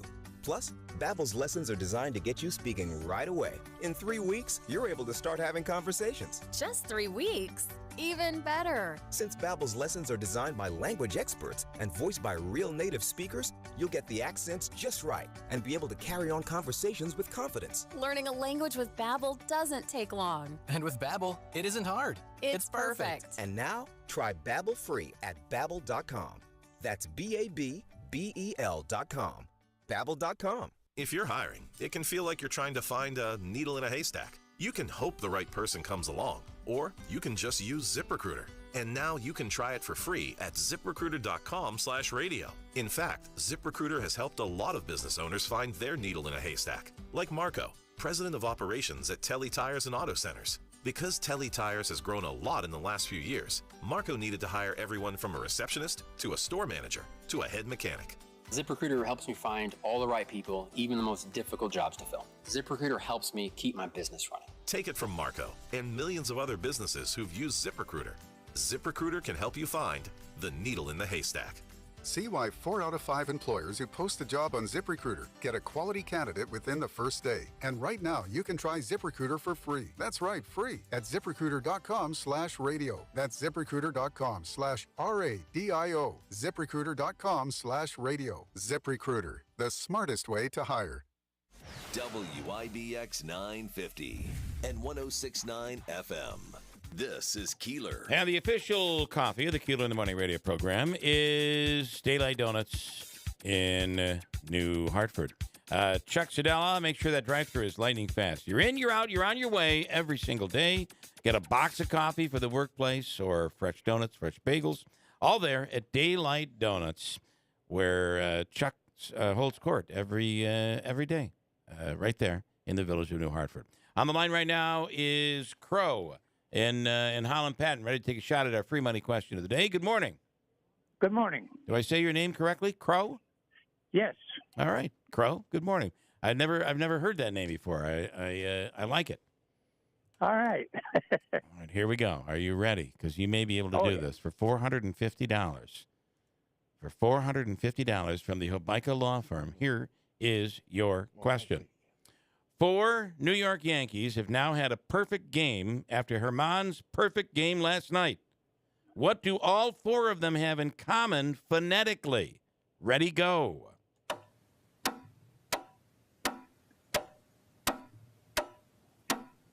They play for the Yankees. They play for the Yankees. Well, I guess you could say all of their team. Well, it's the Yankees. We already gave that up. So they did play for the Yankees. Name the pitchers. So you have Domingo Germán. You have David Cone. David Wells. And Don Larson. I feel like my wife as she's teaching kids how to read. They all start with a D. All those pitchers, their name starts with a D. So the phonetic part of that. Yeah. I see you're not amused by that question, Crow. Not really. Go ahead and say it. That's the dumbest question. No, I think it's a pretty cool question. So, all right. Well, listen, we'll give you the Utica All-in-One Food and Fun card. It's a $25 gift card, good at all of the restaurants associated. Babes, Aquavina, which is now in New Hartford, Taylor and the Cook, Cookie's Q and Creamery, and any of the concession stands at the Adirondack Bank Center or Nexus. All right, Crow, how's the smoke in Holland Patton this morning? It's getting there. Yeah, it is. You can literally smell it again when you go outside. I hate it. Okay, thank you, Crow. Stand by. We're going to get your address. We're going to mail that to you, okay? All right, you have a good day. All right, sir. You do the same. Thank you so much. So your tip on the phonetically, I thought. The tip gave that was to give it away. Yeah, and Andrew messaged us this morning and said, Andrew Derminio said I would have got that correct. Yeah. Yeah, David, Don. I thought we were and Domingo. I thought we were maybe giving it away there. Now, tomorrow's jackpot will be $500. Now, as I look at the list here, and I'll do a little research here, and I'll report back this morning, but the second ever perfect game was thrown by a pitcher named John Montgomery Ward. And Okay. I just wonder if Montgomery Ward is the Montgomery Ward that this generation would know. Now, he pitched. His perfect game came in 1880. In 1880, I wonder if they called him Monkey Ward. Because I don't know what it was, but my grandfather always used to say, "We're going to Monkey Ward's." Where'd the monkey come from? I have no idea. Montgomery. I guess. Maybe it was just a play on words. I don't know. Which is kind of what we did here this morning. All right. Again, no winner today. The jackpot continues to rise. We'll go to $500. This is jackpot week for the bike free money question of the day. All right. On the line right now, Mike Burgess with the United Police Department. Each week we do the Mohawk Valley Crime Stoppers Wanted Person of the Week. It's up on our website right now. You can check it out. I believe it is up there. You can check it out here this morning. Our Wanted Person of the Week, and Mike Burgess is on the line right now. Mike, good morning. Good morning, Bill. How are you? Good. All right. So tell us, if you will, who are we looking for this week? This week we are looking for a gentleman by the name of Robert Vendura. Robert, we believe, is from and likely in the Rome area. And he is wanted by the Oneida City Court. He's got an arrest warrant for burglary in the third degree and petty larceny stemming from an incident that happened at Lowe's in the city of Oneida. He's also got a warrant out of the Fulton County Sheriff's Office for another incident at a retail establishment where he's accused of stealing. So that is who we are looking for this week. And again, we believe that he's likely in the Rome area. Okay. All right. You go to our website at WIBX950.com. You can see a photo.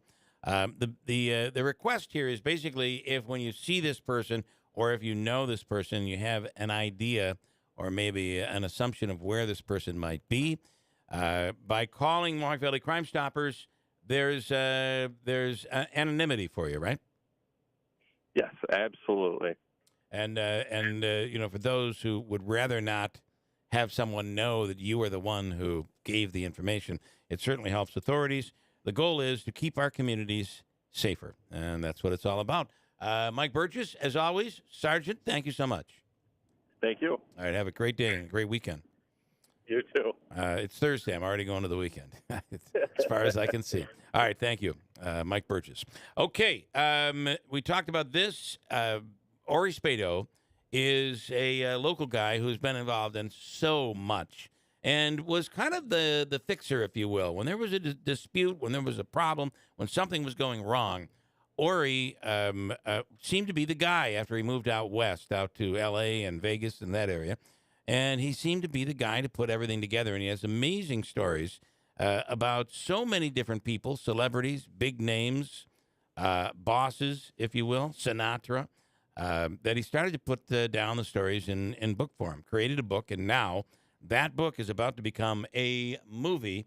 And the man is on the line right now. Ori Spado, good morning. Good morning. How are you? How are you doing? Bright and early, by the way. Where are you now? I'm in Beverly Hills, California, in my home. Okay, it's early there. Yes, it is. Thanks for getting up to join us. I got up early for you guys. You are Rome, Utica. You for are all my supporters in the Rome, Utica area. I want to thank them all. They've all been fantastic. You know, that's the area that my roots come from, and everything that I began in Rome, New York.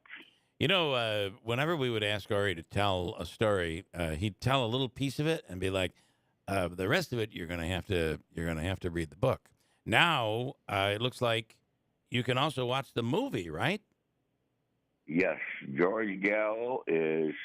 We've had several writers, but George Gallo is going to be the final writer. I think I gave a little bit of it away in Rome Daily Sentinel and WKTV interview that I did. It begins in Rome, New York. At the age of 12 years old, I'm in a toy store. There's a young girl with her mother. The girl is 9 years old. Yeah. She wants the Barbie doll. Her mother's telling her they can't afford it. And, excuse me. Yeah. The girl is crying. And Ori does the right thing. He goes out and steals the doll and gives it to her. Fast forward, that girl becomes the FBI agent. George Gallo is a phenomenal writer. For those of you who don't know who he is, yeah, George Gallo is a gentleman that wrote Midnight Run with Robert De Niro and Grodin. He wrote Bad Boys, Middlemen, 29th Street, and I put a team together in the last 3 years. I got Nick Vallanoga, Oscar winner for a fantastic movie, Green Book, which was awesome with Viggo Mortensen. I got Sean Robbins of Mortal Kombat host. He's a big producer here. Yeah, yeah. And, of course, my son, Anthony Spado, is the producer, and he's the man in charge of his father. Okay. Also, he did Wise Guys too, right? Was that a mafia? Wise Guys, yeah, Wise Guys. Yeah. Danny DeVito was in that back in the mid '80s. Yeah, that's right. Yeah. Yeah, you might not know this. In Vegas, there's a mob Hall of Fame, and Ori is often there. They oftentimes bring you in and do answer and question and answer type things and stuff, right? You've been there several times. Yes, I've been there. People can go to my YouTube, watch the interview that I did there, and they're going to have me back there. They want me back there again. So we're planning it closer to when the movie comes out. And, Jeff Shoemaker. And, I actually met, the first person I met when I walked in that museum, and I can't remember her name, who works there, was a girl from Utica, New York. Really? Yeah. I did not even, that's really cool. You find people from around here all over, right? And it's like, I used to go to school in Utica. Or I grew up in Utica and Rome and whatever, which is the story, you tell. I did want to say I'm already hearing from the film commissioner. Oh, so am I. Oh, you are? All right. Do you want to take this? Well, Paul Buckley, who is the, Ori, they set up a film commission because they'd like Central New York, specifically the Utica area, to be the home of many films. And there is a film commission, and Paul Buckley is the film czar. And he's asking, is there any interest in filming this in the city of Utica? There's a number of tax credits and production credits that New York State is offering for movies that are filmed in central New York. Actually, they're not tax credits. You get free tomato pie and chicken riggies. Plus tax credits. And You do okay, get credits. All right, there are tax credits. Fair enough. Well, I like the sound of tax credits. Yeah, I got to say. What I can do is put Mr. Buckley, Sean Robbins will be in charge in that area. All right, so we'll put Paul Buckley together with you, and then you guys can converse, and then you'll put him together with him. Again, look at what you're doing here, Ari. You're fixing things. You're moving and shaking. That's what you were known for, and still today. And I do it every day today still. No. Yeah. So it has not changed. Two things on a follow-up. Paul Buckley, our film czar's brother, I believe, has been heavily involved in, I'm going to call it cinematography, but he does the stuff like in the superhero movies with all the stuff in the background to, show a superhero swinging off a building. 3D characters and all that stuff. So, he's extremely talented in that regard. So he also has an in the business, so I wonder if some of the folks you're working with are familiar with Paul's brother. Okay. Right. And then the second thing I wanted to ask, the tease that you gave on how this movie starts, and I guess how the book starts as well, is tremendous. That he steals the doll for a young girl who can't get it, and Ori goes his way, and the young girl ends up becoming an FBI agent. Yeah. I can't wait. Who nails Hunter Biden, but then covers it up. All right, that's how this is going to happen. So, Ori, how long do I have to wait? What's kind of the timeline for this? When do you expect this to be rolling out, or when would you expect filming to begin?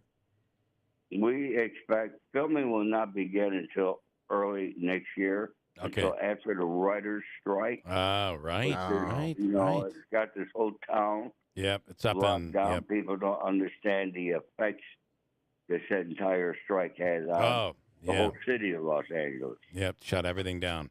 Well, listen, Ari, we are excited. We're going to put you together with the film commissioner here, who's also kind of Utica's mover, shaker, fixer. That's Paul Buckley. So. Okay, now you say is his brother out here? Yeah. Actually, his brother might be up in Canada, where a lot of Hollywood stuff is being done. And I think I don't know now, though, with the writer's strike and stuff, but he does, he's brilliant, the stuff that he does as well. So this could all come together. And listen, this is a story about a man who was born in Rome, who developed his career in Rome. To have part of this or all of it filmed here would be really incredible. And we're save going money. to do whatever we could. George Gallo loves upstate New York. All right. He's also a painter and got a lot of landscapes that he's painted of upstate New York. So, all right. Okay. Yeah. So you got people here that love upstate New York. Love it. All right, Ori, we are going to be in touch real soon. Can people get the book right now? Could people buy your book? Yes, they can. They go to Amazon, Barnes & Noble, and anybody wants an autographed copy, that's available on my website, theaccidentalgangster.com. By the way... just Google my name. Everything's right there. You say that, Google me. I'm everywhere. Just Google me. So Paul says his brother's name is Stephen Buckley, and he works for Marvel Studios. Yes. So, man. Yeah, it's a big deal. A big deal here. So, all right, Ori, thank you. Congratulations. And listen, Ori, thank you so much for getting up so early in the morning for us. My pleasure. All right. Have a God wonderful bless day. you all, and everybody have a great day. You do too, the and same. I'm sending you Buckley's contact info right now. I'm Have a telling great you. day, Ori. In studio right now is Bob Cardillo. Robert, good morning. Good morning. It's amazing how his story is so it's repeated. I'm not doing the types of things that Ori did. I mean, I love the story about stealing the Barbie doll. Doing the right thing for the little kid, and then the irony of it all as she becomes an FBI agent. But you just hear around the country and around the world all these people that came from here that are around doing things all around, and it's funny when I was listening big in to their him, careers, in their individual careers. Listening to him talk about people from our area. When I was in law school, in Los Angeles, I worked for a firm in Beverly Hills, and I used to hang around at Carol O'Connor's bar. That's how I met these guys. Yeah. And I was so thrilled. I met Carol O'Connor, and my dad was a huge Carol O'Connor fan. Yeah. And when they came out to L.A. to visit, he met my dad. But anyway, these guys were telling me, "Where are you from?" I'm from Utica, New York. Oh yeah. He said, "Well, we know this other lawyer, and his last name was Caruso. I don't remember his first name. He was from Frankfurt, and he does a lot of work for Frank Sinatra." Wow. And I'm like, "From Frankfurt?" Yeah. You know, Frankfurt, New York. Crazy. His last name's Caruso. How many? There's a million Carusos, Right. So it's true. There's Yeah. so many people from this area that live and do a lot of interesting stuff all around. Yeah. You know. Which means if you travel, don't be stupid, because there's always somebody Oh, that knows and it'll get back. I've seen so many Personal people experience. at airports. I'm like, oh, really? Hi, how are you? Yeah. Good to see you. Just be careful out there. That's all I'm Absolutely. saying. You are never Absolutely. safe. All right, Bob, are you good to go to the other side a little bit into the 8 o'clock hour? Oh, Okay. absolutely. All right, Absolutely. so we'll chat just a second here and then do news, and then we'll take you Sure. on the other side. But obviously, your vote did not come out, and that's always frustrating. Sure. You lost in the primary. How do you react to that? Well, you know, as you said, the vote didn't come out. The primaries are so difficult, and New York has made it even worse. Yeah. You know, you've got a primary in June. We had graduations on last Friday. People are the last thing on their mind are elections, and quite frankly, we did everything we possibly could to let them know there was an election between mailings and robocalls and TV commercials. So I think a lot of it has to do with turnout. I mean, you've got 6,000 plus registered Republicans, and we had about a 1,400 vote total. Yeah, I mean, that's terrible. That was one of the. That's terrible. Very, very low. And I think you had the same issue in Rome. Yeah, on the Republican side, yes. And they had the same issue, I think, on the Democratic side in Utica. You know, so that's frustrating. However, you know, look, you have to look at it. The primary's over, and now we just have to, you know, move forward. And so the decide big what we're question, gonna and we've do. asked you this question several times, and you've always been honest. Even beforehand, you said that you thought you would stay in. DeBrango is out, so it's Celeste Friend and your opponent, and you're on the conservative line. Will you stay in the race? Yes. Right now, the way I look at it is that I don't, especially based on the primary turnout, I really don't think people have a true choice between the two victors in the primary.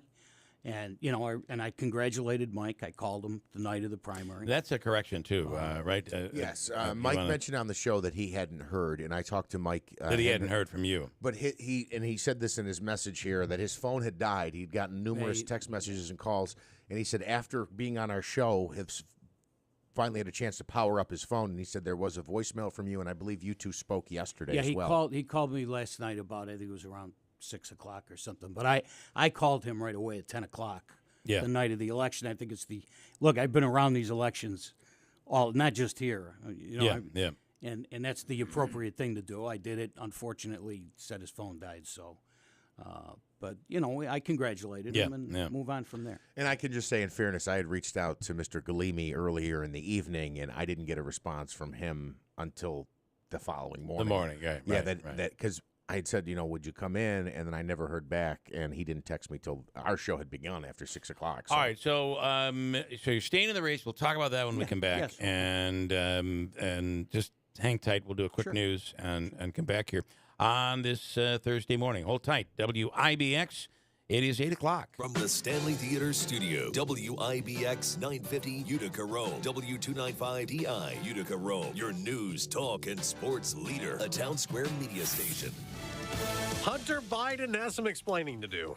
I'm Dave Anthony, Fox News. The president's son will be questioned today in a deposition over his infamous laptop. Computer repair shop owner John Paul Mac Isaac, who handed over to the FBI, sued Biden for damaging his reputation when Hunter Biden denied it was his laptop.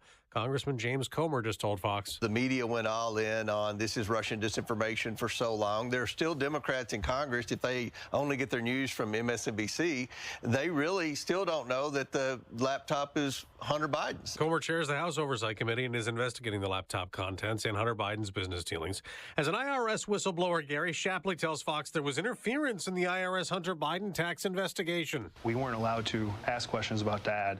We weren't allowed to ask about the big guy. President Biden denies any involvement in Hunter's businesses, and as he runs for re-election, gets 64% support among Democrats, as we also find out 59% of voters in a Fox News poll say they have confidence in the FBI, down from 80% in 2017. Less than a third voicing trust in the federal government, a 20-year low. Fox's Kristen Goodwin also in that poll. 56% of Republicans support former President Trump, despite his classified documents indictment. Florida Governor Ron DeSantis a distant second, 34 points back. Everyone else in the race, single digits. The Coast Guard has found human remains in the salvage of the submersible that imploded deep in the ocean on the way to tour the Titanic shipwreck, killing all 5 people on board.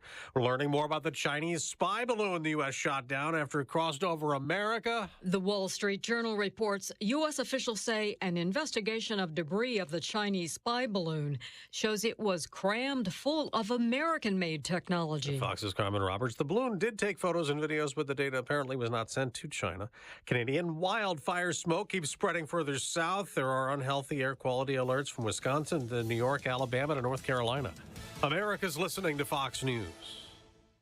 When a service member or first responder dies or is catastrophically injured in the line of duty, who's there for them or the families left behind? Who's helping our homeless veterans and our nation to never forget 9/11? The Tunnel to Towers Foundation. More than 95 cents of every dollar donated to Tunnel to Towers goes to its programs. Never forget the sacrifices of our country's greatest heroes. Donate $11 a month to Tunnel to Towers at T2T.org. That's T, the number 2, T.org. Hi, I'm Martha Stewart. Every year, more than 4 million pets enter shelters here in the United States. My friends at American Humane have been helping animals since 1877. The goal is to ensure that pets have a safe shelter, especially during natural disasters. Adopting a shelter pet allows shelters to help more animals awaiting care. Please consider adopting today and take some time to learn more about American Humane's other work at americanhumane.org.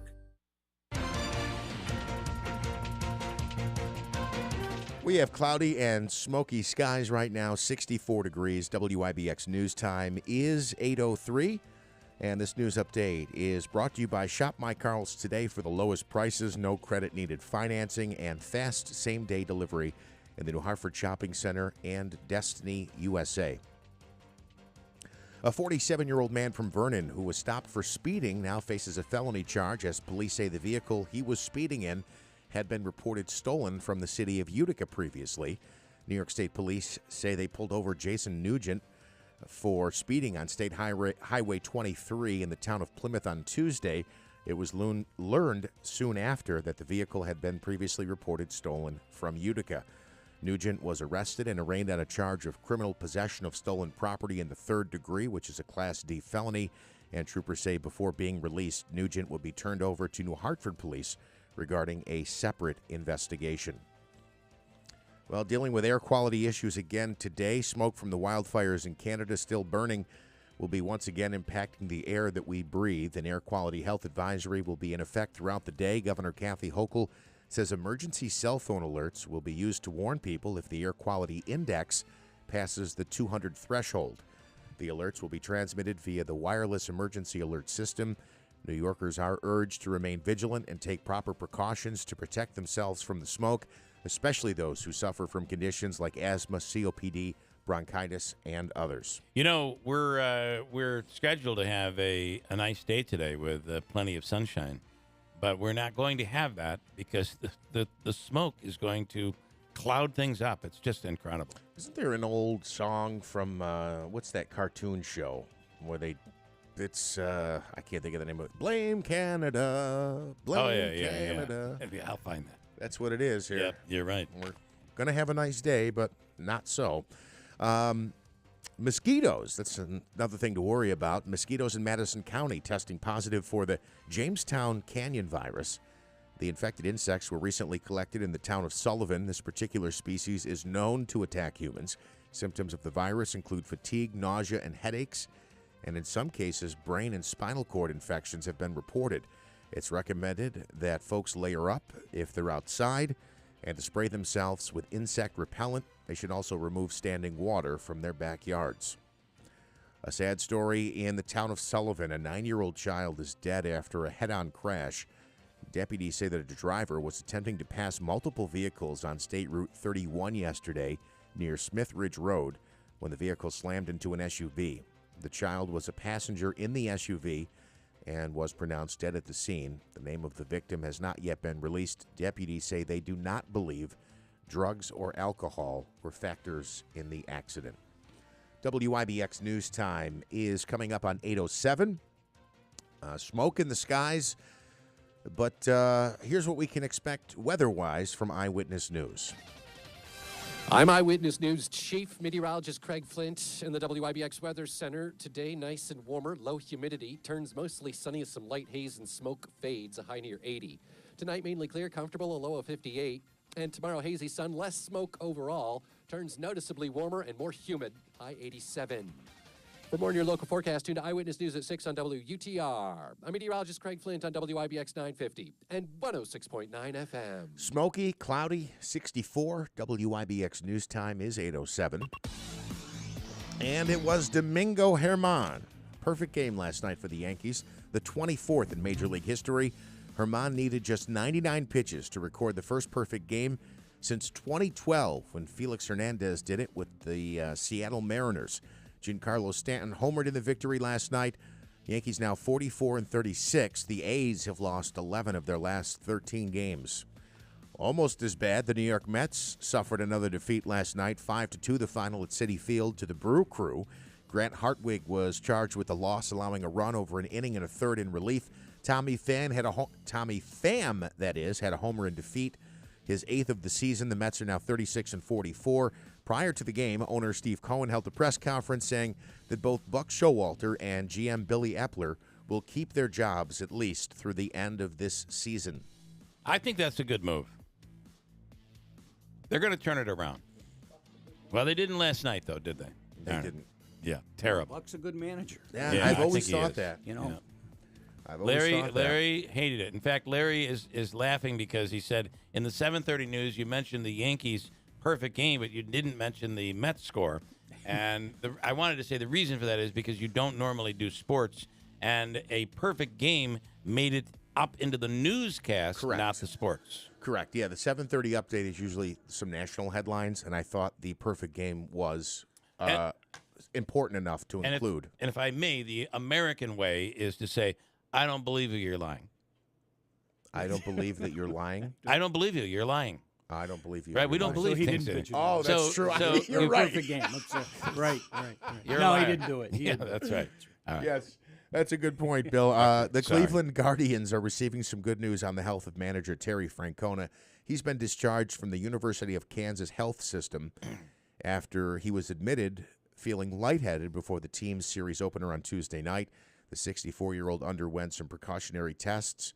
Doctors say that the testing all came back within normal ranges.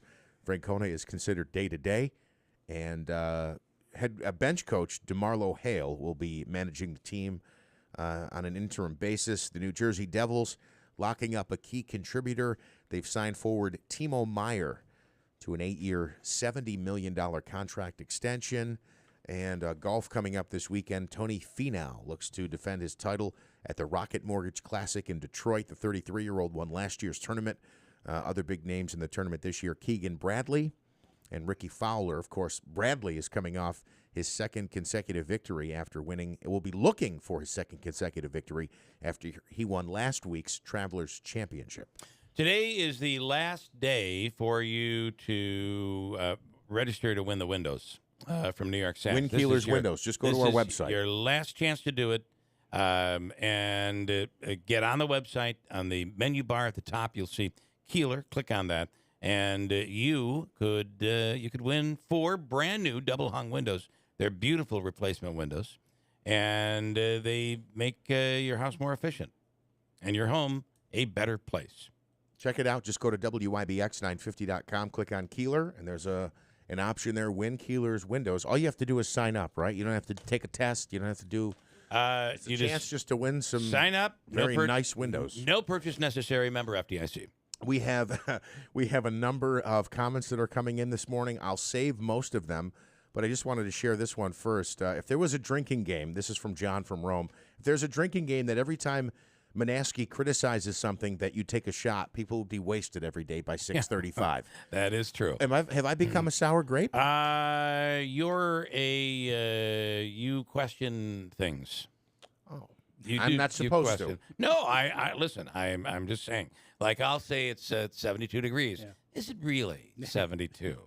It's not quite that bad. Now you referenced a moment ago the smoke and the smog and the smoke from the wildfires. What, is it smoky out today? It is very smoky. You sure? Are you sure? Are you telling us the truth? Here's the song you were referencing, and it comes from South Park. South Park, yes.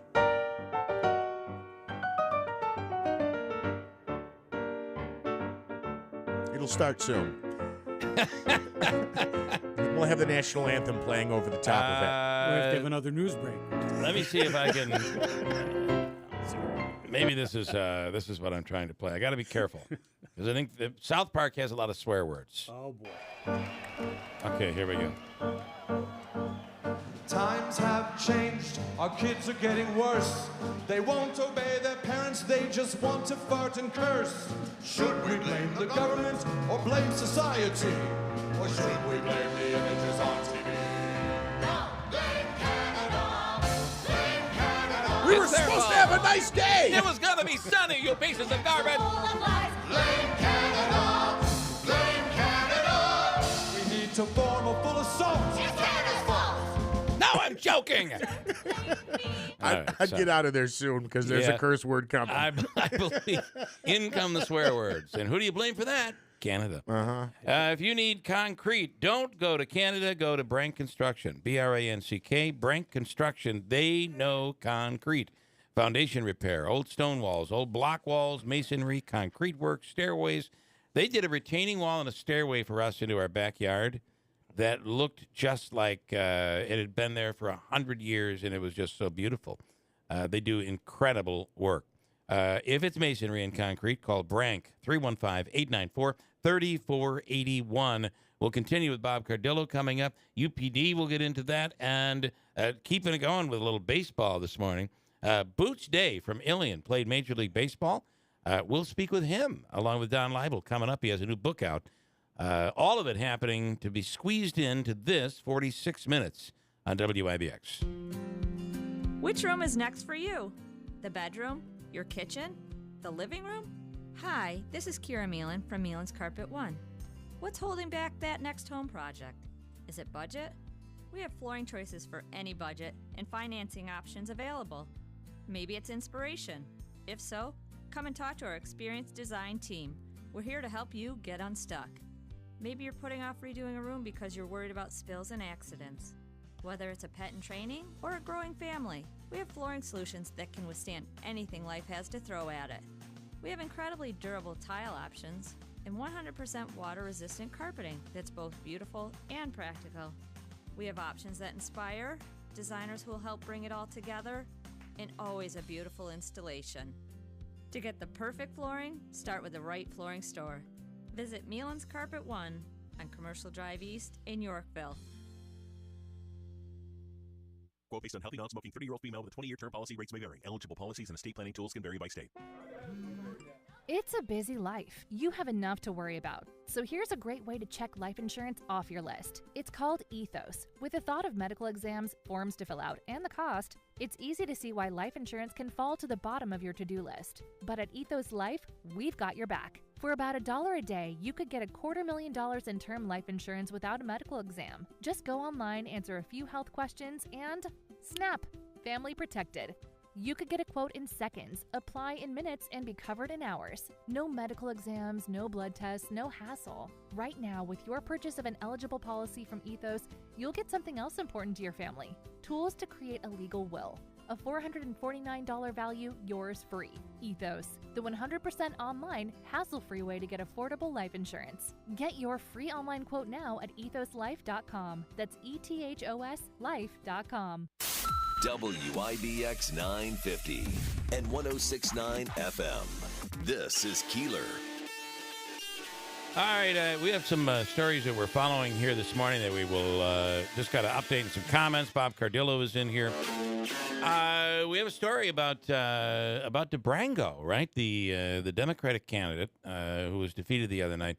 WKTV is reporting that he was in a car accident, a vehicular accident. But he is okay. Bob, what do you know? You seem to have a little information on this. Yeah, I texted him yesterday because I had heard about it, and he was home. They had gone to the hospital, and then I understand he texted me, said he went home and he was resting. But the fellow who was with him, who's a retired fireman, Mr. Brutzes, I guess he was injured more. Okay, so wow. I think he's okay, but all right. I haven't heard anything about that. But my best wishes out to Frank. Wow. You know. And he was taking signs down. Yes. Yes. Yeah, nice job, because most candidates don't get out there and clean up their signs, but he was doing it the day after. Bob Cardillo is in. You've said that you will stay in the race as a conservative. Do you fear, now the criticism you're going to get, you know what you're going to hear, exactly what is you're not being loyal to the Republican Party. It puts Galimi in a position where you could split the vote. How do you respond to that? Well, the idea of being loyal, I have to be loyal to the Conservative Party, who nominated me almost unanimously. Mm-hmm. So I have a duty to that party, which I had said to them that I would be on their line and I would stay on their line. I also believe that, you know, the community needs a choice, and I don't think between the two of them that it's a good choice. I still think that I have the requisite ability to be able to sit in that chair and move forward and do the job. So we're going to right now, as of right now, we're going to stay in it. I mean, it's early because November's a little ways away, so we're not going to be campaigning like we were, obviously.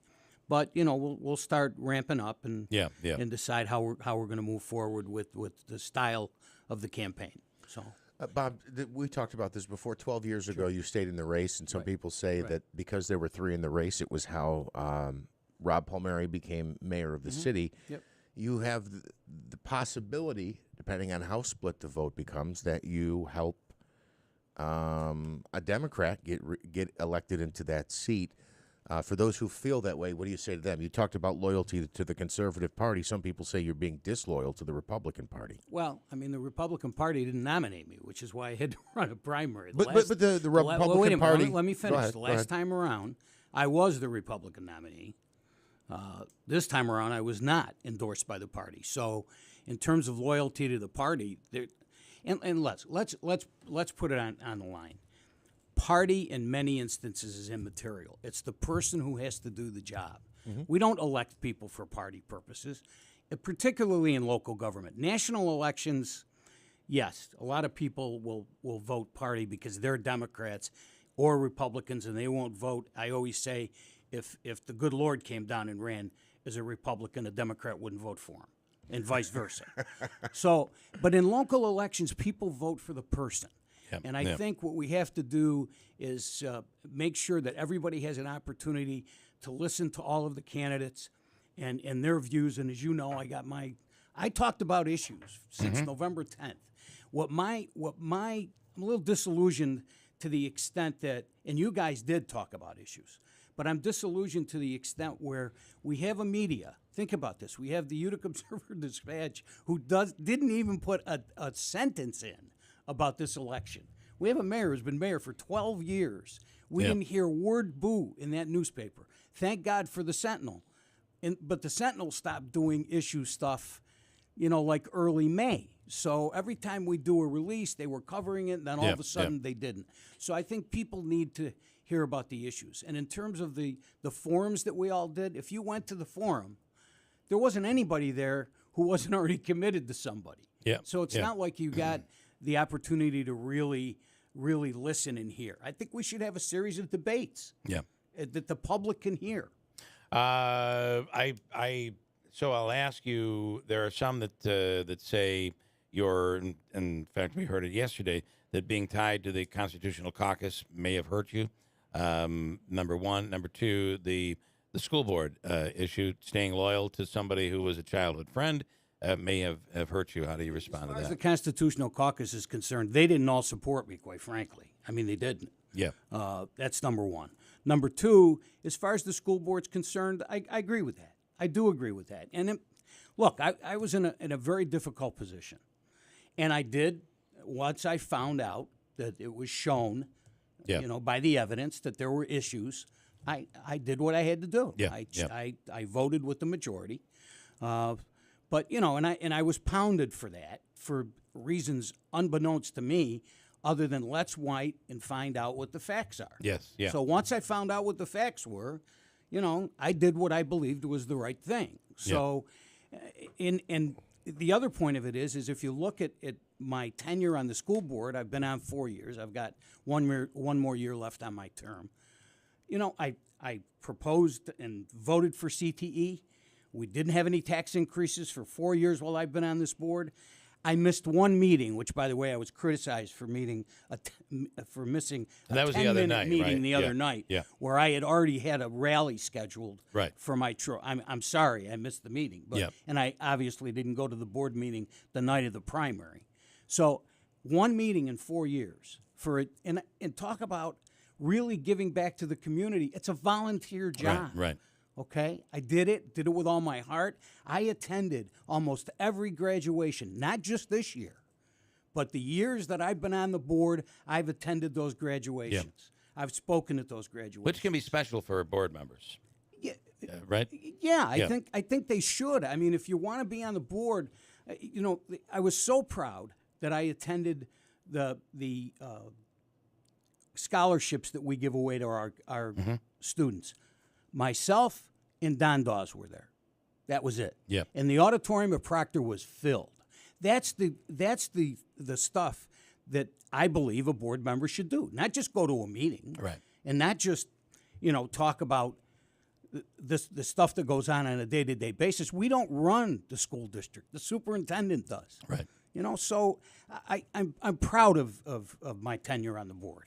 On another note, Kathy Davis, the appointment of Kathy Davis. Do you want to comment on that?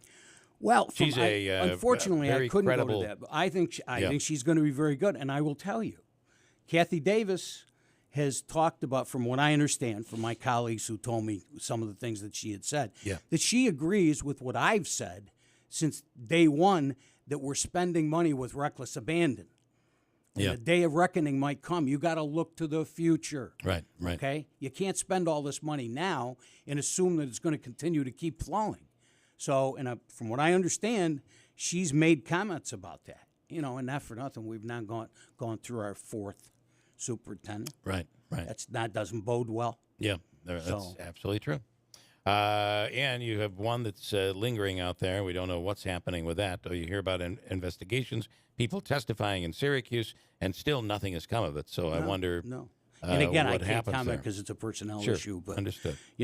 Truthfully, I just wish it would be over so we can move forward. It's not good for the district. Yep. Anything further? Just Lance and Lee, and we kind of asked this, but please ask Bob, does him staying in the race have anything to do with the Constitutional Caucus's dislike of Joe Hobeika? It seems to me that Celeste would be more of an issue for Bob than Joe would be. That's the question he said.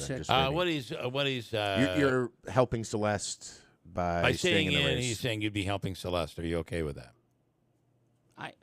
What's it got to do with Joe Hobeika? I think Joe Hobeika, Celeste supported Joe Hobeika in the school district election. She did. And I know that Joe's daughter has a Celeste Friend sign on her lawn. All right. So look, nobody could figure anybody out. Is that fair, though? Race. To be fair, is that fair? I mean, I don't want to come to Joe's defense, but is it fair to bring in? I'm not criticizing Joe. What I'm saying though is it fair to bring in what a person's daughter has on her lawn? I mean, that's not a cool. Well, it's not that it's not cool. I mean, I think that's inappropriate, is what I'm saying. Well, all right. So I mean, if someone were to come out and talk about talk about what your kids have done politically, or what their favor is or who they support, I don't think that's appropriate, Bob. All right, well, that's fair. But Joe was supported by Celeste, so that's fair. That's fair. And my guess is Celeste. Joe will tell you Joe will tell you himself that he does not appreciate you bringing his daughter into it. Yeah. Well, as you know, somebody brought my son into this at one point too. I don't know that. And Nick did did. Joe do that? No, you did. I did. What did I do? You mentioned that my son had signed a petition. Well, your son was a part of your campaign. That's completely different. He wasn't. No. Your Not son, not my petition. This is school board. Either way, your son was involved in. That's completely different. Well, that's you're splitting hairs. Okay. I disagree. We'll let the people decide. That's all right. Let the people. All The right, people fair enough. decide all the time anyway. So. They do decide. All right. Anyway, anything further? No. Okay. Bob, thank you as always. Thanks. Sometimes we don't end well. I don't know why that happens. Well, because we can agree to disagree on We things. can agree What's to wrong disagree. with that? We can. That's democracy, isn't it? I believe so. I'll let Joe handle the rest of this. You and Joe can This is my work fault it out. here for asking the question. Yes. Lance, see what you there did? you go. There you go, Manaski. Once again, going negative. Bob Cardillo, good luck. Thank you so much. Okay, All thank right. you. Got a break. We'll bring in UPD. Then we'll talk a little Major League Baseball. Boots Day from Ilion. Boots Day played Major League Baseball and had a very successful career and has written a book. And that book is out. We'll talk about it with Don Leibel, the author, Joe Kalia, and, of course, Boots Day himself coming up on the radio in a few minutes. 8:26 at WIBX.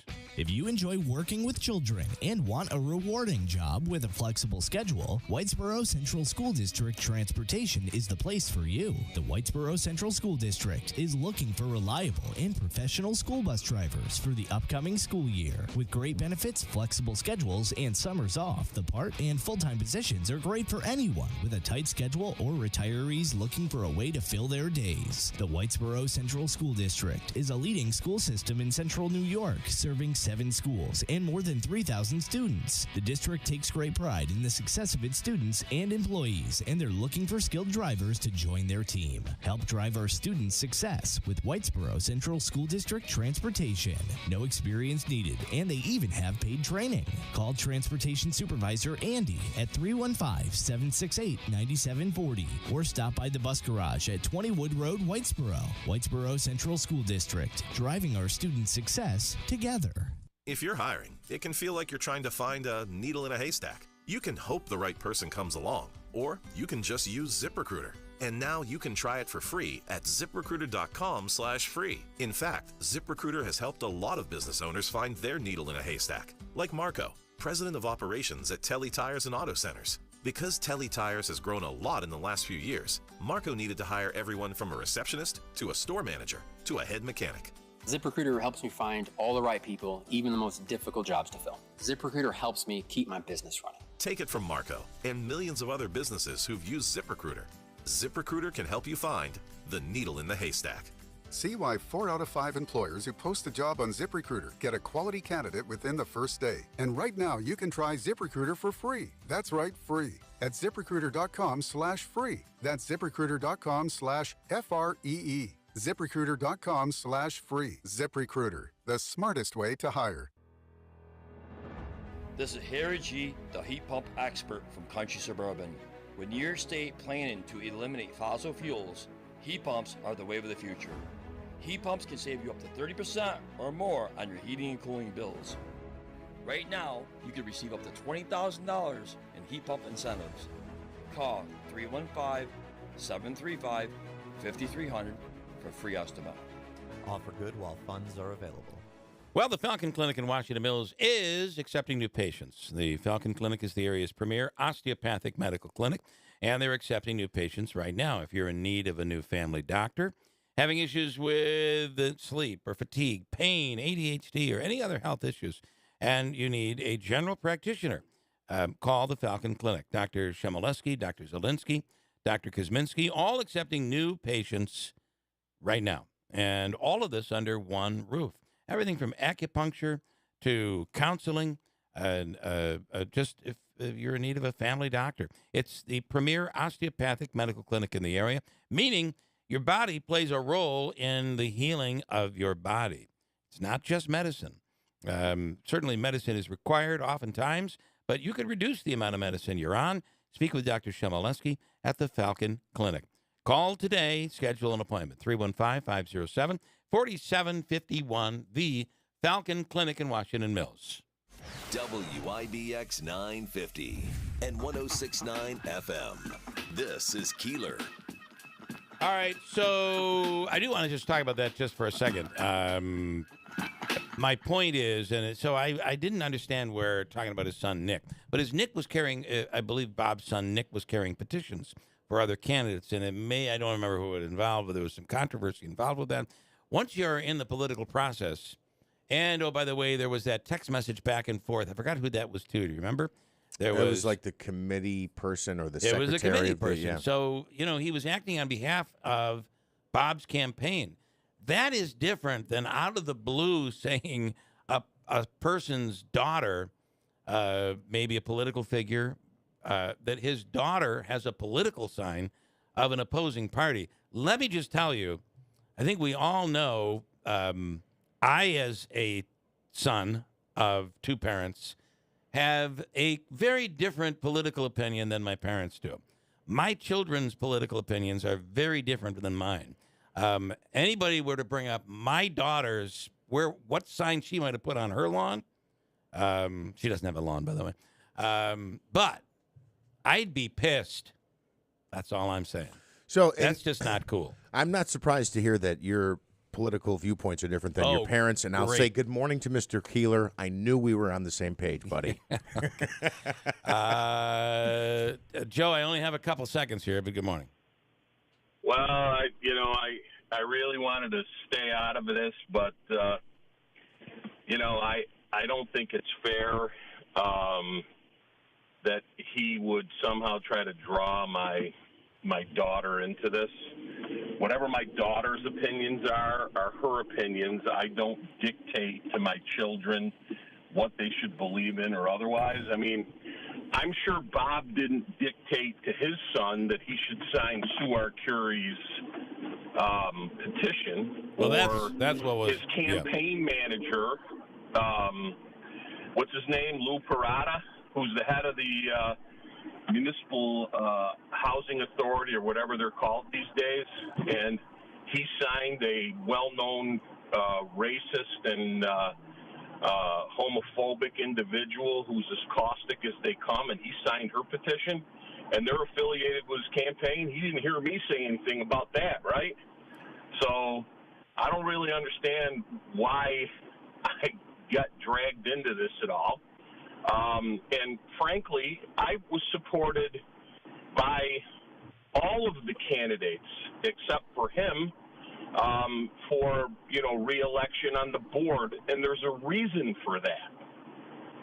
And the reason is that, I thought that I represented stability and, the return of the rule of law, so to speak, in the district. And that's why I thought, and I stand for transparency and all the other things that people want to see in, in governmental authorities. Yeah. So I don't really understand why my daughter would be dragged into it. And, to be honest with you, I didn't want to have to say it out loud, but since he did fire a shot, he needs to pull out of the race because he has absolutely no chance to win, and all he's doing is acting as a spoiler. All right, so Joe. There you go. All right, I appreciate I'm on record now. You I'm are on record. He wants to go on record. I'm on record. Fair enough. All right, Joe. Thank you. All right. Thanks. Joe Hablanka. And again, I do think that because his son was working on the campaign and signing and carrying petitions, and also really traveling with Bob, that made his son fair game. Joe's daughter is an innocent party in this whole situation, period. That's just, she's like any other citizen who has a political belief. Anything further, Manaski? You want to start more trouble? I'm not going to ask you any more questions. I'll just pass it on to you to introduce our next couple of guests. Well, in studio this morning is Mike Curley, who, let me just tell you something. Politically, he tries to stay out of all politics. You're not lying. You got to stay out of it. And Stephanie Highland, good morning. How are you? Good morning. I'm good. How are you? Good. Welcome back. All right. And we all love Utica Mac as well as Utica PD, just for the record. Okay, Mike, what are we looking at here? It's the recruitment. And Davey, get our next guests on the line and get them ready if you could, because we've gotten a bit sidetracked. All right, Mike, what are we talking about? Yeah, we're here to talk about our next upcoming test, which is going to be September 9th, 2023. You must apply and have your applications in by August 10th, 2023 as well. So we're hoping this week to have our website up and running where we can make for ease and convenience of scheduling, having your application fee, which is going to be waived this year if you sign up online. Okay. Instead of coming down to City Hall and having to apply in person, we can do everything right online now. Stephanie, what do you have here? This No, is just a this is flyer. your- You guys are more than welcome to have this and put it online. We should have the flyer. So, yeah, everything that Mike just said is on this flyer. All right. We have a QR code. We're going to have it linked to the website. It's going to be really easy this year to apply. And what is your role with UPD now? So I do community relations and Okay. recruitment for the police department. Awesome. That's great. And Mike, waiving the fee, it seems like we have to do whatever we can do today to get people out. Everyone's looking for people. It's the hiring process today is extremely competitive. Yeah, we understand it across all disciplines, really, that Yeah. hiring is an issue, and anything we can do to get a leg up, unfortunately, on other areas of employment as well as other police departments locally, we're certainly going to take. I know everybody's in the same crunch as they are, but we still have a job to fill our ranks, and we need our complement to be full each and every day. And who are you looking for? You know, we're looking for the broad-based candidates as possible. I'll let Stephanie talk a little bit, but we're in this 30 for 30 pledge where we're trying to get 30% of our applicants to be women by 2030, and she can kind of fill in a little bit more on that. Yeah, so I mean, we're not looking for anybody specific. We want men, women, people of all races and genders. But like Mike just said, we are part of this 30 by 30 pledge. So we are making an extra push this year to get more women into the job. Okay. Is there any requirement as far as you need a bachelor's degree? What are the age restrictions? And are there any fitness requirements or restrictions? So the age is 19 to 35 to take the test. You do not need any specific degree except you need a high school diploma or a GED. So you don't have to go to college, and you do earn college credits while you are in the police academy. So anybody who's looking to pursue a degree kind of for free can join the police academy to get those credits. What was your other question? Sorry. Physical requirements. Oh, yeah. So there are physical requirements. I don't have them in front of me. They will be on our website along with a video that kind of explains what those different requirements look like. So there's push-ups. You have to go down a certain amount, like low to the ground. That shows how to do the run. It shows how to do the sit-ups, the push-ups, all within like the regulations for the exam. And then let me ask as well, how long is the police academy? How long does that run? It runs 6 months, and then there is field training afterwards. I think it's 12 weeks of field training. That's right. All right. Can I ask also? We hear a lot of things about police. You guys have a tough job. You really have a very difficult job, and people love to criticize the police. But every time they're in trouble, you're their first call. That's one side of the coin. There's got to be a bright side to it. You've been doing this for a while. What do you tell people? Why do you keep showing up? You're glad you made this career decision. What would pull somebody in? What's the reward for being a certainly cop? locally. I mean, our pay is second to none locally in the Utica Police Department. We've done a real strong push with the city to increase our salary, our benefits, things of that nature through each contractual thing. It's just a great place to work. You really have the onus upon yourself what kind of career you want.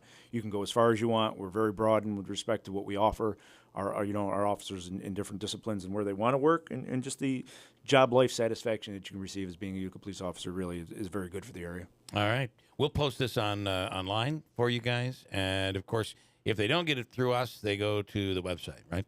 All the details there? Yeah, and the website will be launching hopefully within the next week, so we'll Okay. be able to give you that URL. All right. Very good. Thank you, guys. Awesome. Thank you. Stephanie Highland, Mike Curley, thank you. I want to keep it here. Can I keep it, or do we have to go break? ahead. Go ahead. Let's start with Don Leibel, who's on the line way down south, away from the smoke. You don't have any of that.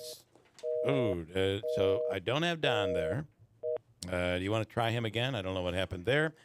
Thank you, guys. Let me take one quick break and try to get Don back. Boots Day.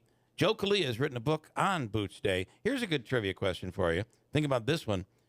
Who is the last Expo to wear number 8 before Gary Carter wore number 8? We'll fill in the blanks you probably already know. Coming right up at WIBX. Hi, this is Scott Hayes. And this is Jill Hayes from New York Sash. Right now, when you buy 2 windows, you get 1 free. Wait, Scott, what did you say? Jill, it's the buy 2, get 1 free sale, our best sale of the year. But Scott, it's summer. That's the offer we make in the winter. Right. Well, I guess that one's on me because I just told the team that this year's independent sale is buy 2 windows, get 1 free. So that means customers can buy 4 windows and get 2 free, or 6 windows and get 3 free? Exactly. There's no end to the savings, and it's easy to take advantage of this offer. Just stop by the New York Sash Idea and Design Center this week. Browse our selection and save. But it's for a limited time, right, Scott? That's right. Stop in or call this week, and you'll lock in our most popular offer of the year. Buy 2 windows, get 1 free during the independent sale at New York Sash. We're open Monday through Saturday on Oriskany Boulevard in Whitesboro. And as always, let our family take care of your family. WIBX 950 and 106.9 FM. This is Keeler. All right, so 8:41. I believe we have Don on the line right now. Don Leibel writes many awesome columns on our website at WIBX950.com, almost always focusing on sports. And Don, you always try to give create a local tie to whatever you do. Yeah, it's so exciting. We have so much, especially baseball and hockey in the Valley. We have so many stories to be told, and especially when it comes to baseball. I came across this book, nearly 400 pages on Boots Day, and you go 400 pages. It's phenomenal because it's also a history of the Mohawk Valley, what's going on in Ilion at the time, and the support from the community, and what it's like in the 60s in the area. It's a wonderful story. But just let me make a sidetrack here about the perfect game that was thrown by Domingo Germán of the Yankees yesterday. You cannot minimize what ERA he comes into the game, what his record is, who they're playing, because on that day for that game, he is the very best that anybody could be in that position. Yeah. I mean, okay, it's Oakland. Well, Oakland is a major league team. They have some people that you may say, well, maybe they're AAA. No, they're a major league team, whether it's high school, little league, college. To throw a perfect game is nearly impossible because you have to have no errors, no pass balls, no wild pitches. Everything has to be on. That there cannot be any minimizing when you do that, regardless of your record or anything. That is phenomenal. I'll let you respond just quickly, but I want to get Boots Day in here. So. I asked the question. I think it's an amazing accomplishment. I asked the question during the show, but let me say this. So is it also not fair to say that the greatest perfect game of all time was pitched by so and so? Right? I'm not saying it was nothing. I'm just saying of them all. We can continue this debate tomorrow, but right now I got to tell you, it's. I now, Don, have something in common with 2 Major League Baseball players. This is really exciting because, number one, there's Wee Willie Keeler, of course. He's Hall of Famer. We must be relatives, just based on the height. And then me and Boots Day both lived in Ilion, so there you go. Boots Day played 6 years in Major League Baseball from 1969 to 74, played, coached, and managed for more than 50 years and has a great career to talk about. And it all started in Ilion, New York. Boots Day, good morning. Good morning. Thank you so much for coming on. And I want to bring in also, if I can get everybody in here, I want to bring in Joe Kalia. Joe, good morning. Thanks for coming on. You're from Ilion as well. You wrote the book. Yes, sir. So I want to start with Boots Day, and thanks so much for coming on. And what do you think? Here's a young guy from Ilion, New York, who made it big. A lot of people in the Valley very proud of your accomplishments. Well, I'm just glad I had the opportunity. It's it's a once in a lifetime, and that's what I always wanted to do from when I was a young boy, and it come to fruition. And I was just one of the fortunate ones to get it done. Joe, what prompted you to do the book, and tell us about about your impression of the career of Boots Day in Major League Baseball.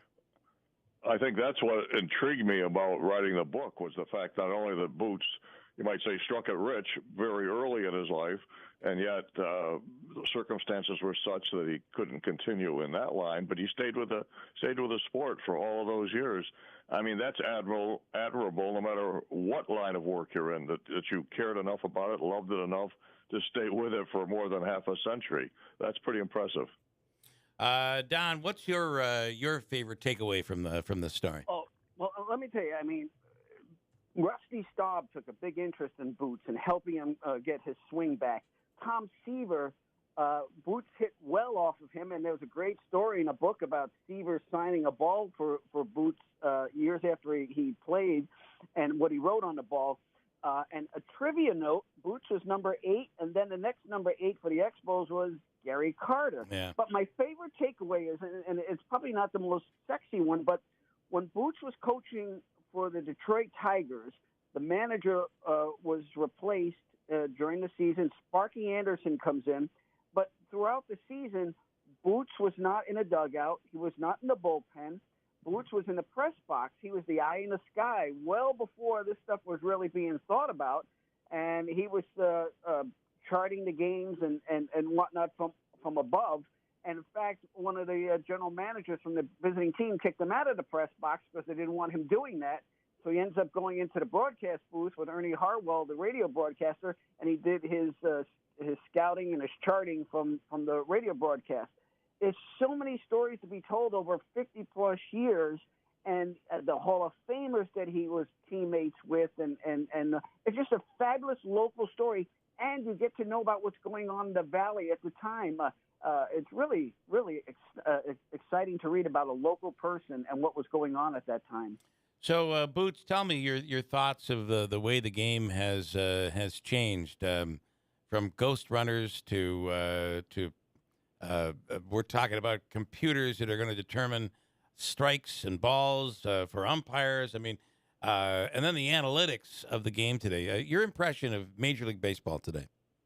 Yeah, well, you just talked about the analytics and all the speed and all the pitch rotation on curveballs, and it's amazing. The thing that really is highlighted by me is that today's players are bigger and stronger than when we played. We couldn't lift weights. They frowned on lifting weights when I played. And today everybody's got weight rooms in their clubhouse, the visiting and the home clubhouse, and they're lifting weights constantly, and they're just bigger and stronger than we were. But I mean, the game's the same. It's played the same, but they have made a couple different rules. But on extra innings, the guy gets on second base, other than that, I mean, the game's played the same. But the guys are just bigger and stronger today. Do you have a favorite story in the book? Something that you just that becomes precious for you through your life and career? Not really. I mean, it's all of them are pretty special to me. So I mean, it's living through it. I all of them are pretty special for me. Let me ask you. Here's I've heard your name thrown around so often over the years because every parent has a child who's going to be a Major League Baseball player. My kid's going to be a Major League Baseball player. How many times did you get calls from the Valley or from this area where somebody wanted you to take a look at their kid? Oh, I've had several.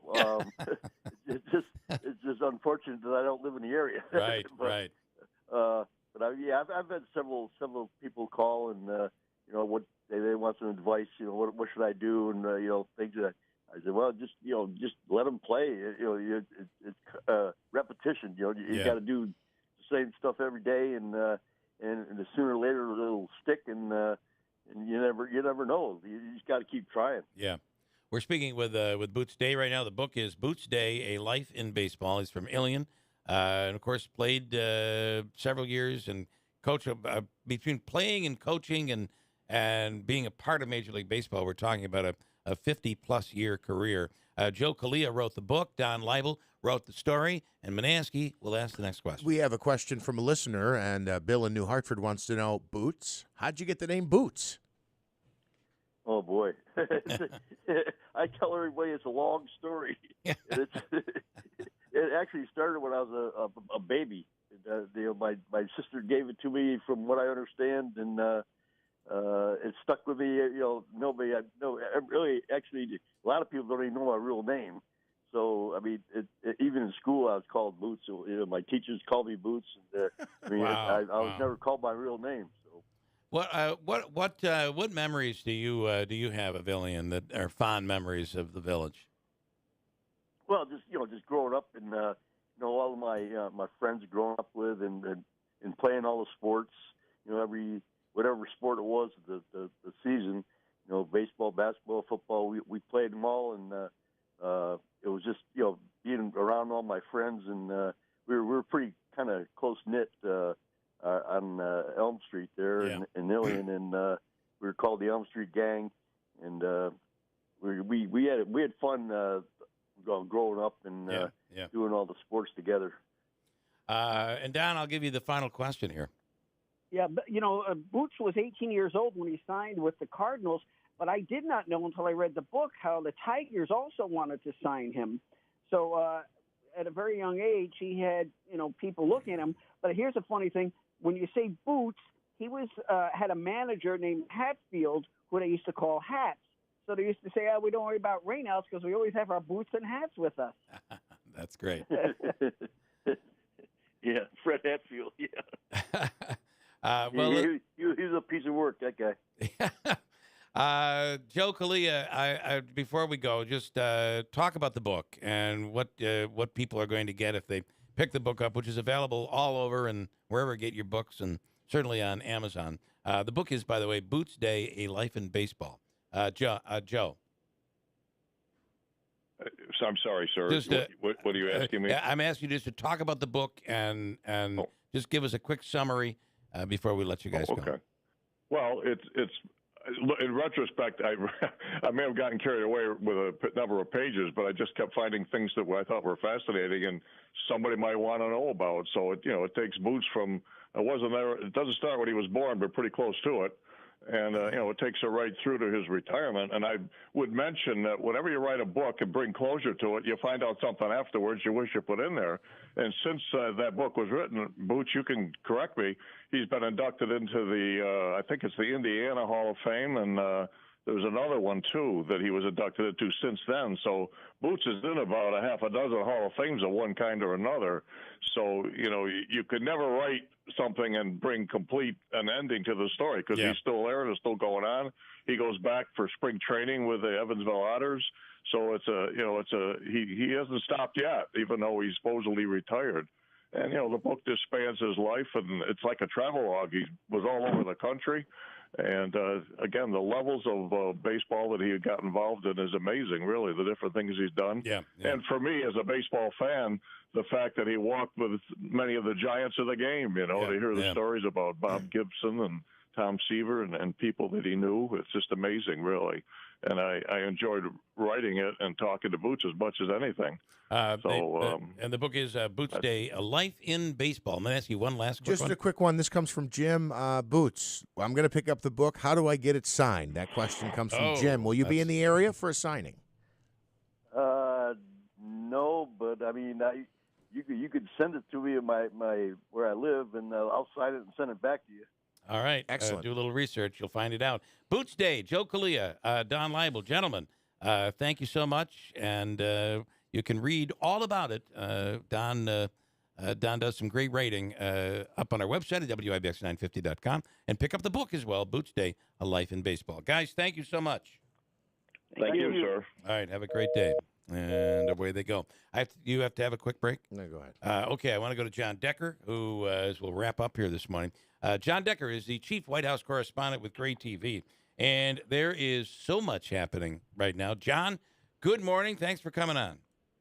Bill, thanks for having me on today. I hope you're having a great week. I love it. I caught you during a press conference the other day. It might have been, which press conference was it? It was I don't know Just which the one. White House briefing. It was a White just House the White briefing. House press briefing with John Kirby and Karine Jean-Pierre. I love how they are so annoyed by your questions. That that a good question creates annoyance. You do it very well. So I'm just saying. All right. Oh, well, thanks. I'm not going for the annoyance. I'm just looking for an answer. Sometimes people are uncomfortable when they're confronted with uncomfortable questions, but I think that's part of my job is asking those tough questions. It absolutely to is. Yep. These folks. Yep. That's what I do. I want to start with. That's what I do, and I'm good at it. I want the Brett Baer interviewed the IRS whistleblower. What's your take on this? Are we just is there a real problem within the IRS, within the Justice Department? Are they covering up, and have they been covering up this Hunter Biden story? Well, I don't know the answers to that. And I think that once this whistleblower is testifying under oath before Congress, likely James Comer and the House Oversight Committee, that will garner a lot more attention, even from news organizations that have been reluctant to cover this story thus far. If I was Chairman Comer, I'd put together a panel that includes the whistleblower and the U.S. Attorney for the state of Delaware. That would force every news organization like CNN and MSNBC to cover this particular story because you can't avoid it. I mean, these are bombshell allegations that are being made. And as for the U.S. Attorney, it would be interesting to see his take on the claims that are being made by this particular individual. And we can only assume that's coming. The latest, I would think so. Absolutely. I want to ask you about the latest defense for the classified documents audio tape from President Trump. He's now basically saying that there were a bunch of papers, but nothing in particular. There was nothing that was really classified, even though on the tape it sounds like he's pointing at a document and saying it's classified. Yeah, I mean, there's so many problems with this for Donald Trump. You know, he also said that was bravado, you know, when he was heard saying those things on that audio tape. The big problem for Donald Trump is that I think the chances of him actually taking the witness stand on his own behalf are like 0%.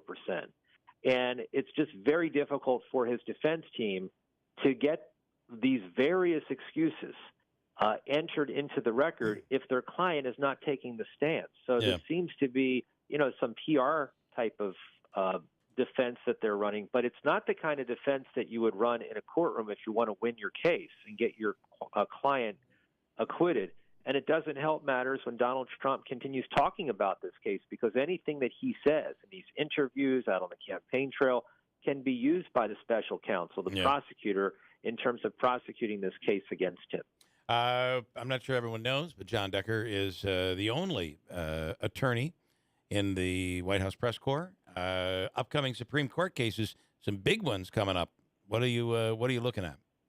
Yeah, two big ones, and they could be, in terms of the opinions, be released within about an hour's time. One that I'm following, and I sat in on both of these cases in terms of oral arguments earlier in the term. One concerns affirmative action in higher education, a challenge to the admissions policies that factor in race at the University of North Carolina, a state school, and also a challenge to the admissions policies at Harvard, a private institution.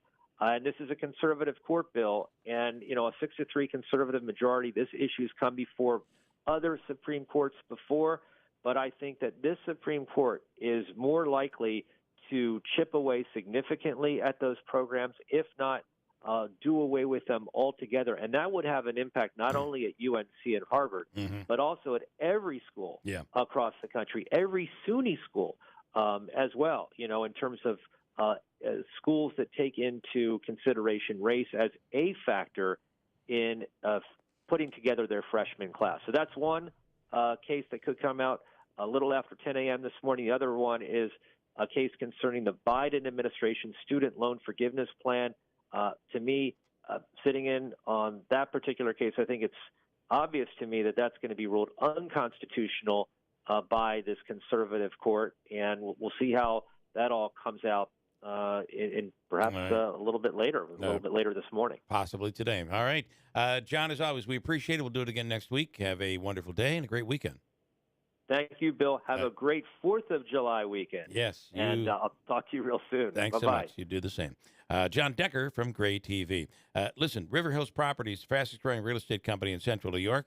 Nobody sells homes like River Hills. If you're looking to sell your home, consider River Hills Properties. Every step of the way, they're with you. They'll work with you every step of the way, lowering that stress level, almost as if you have your own personal assistant as you're trying to sell your home.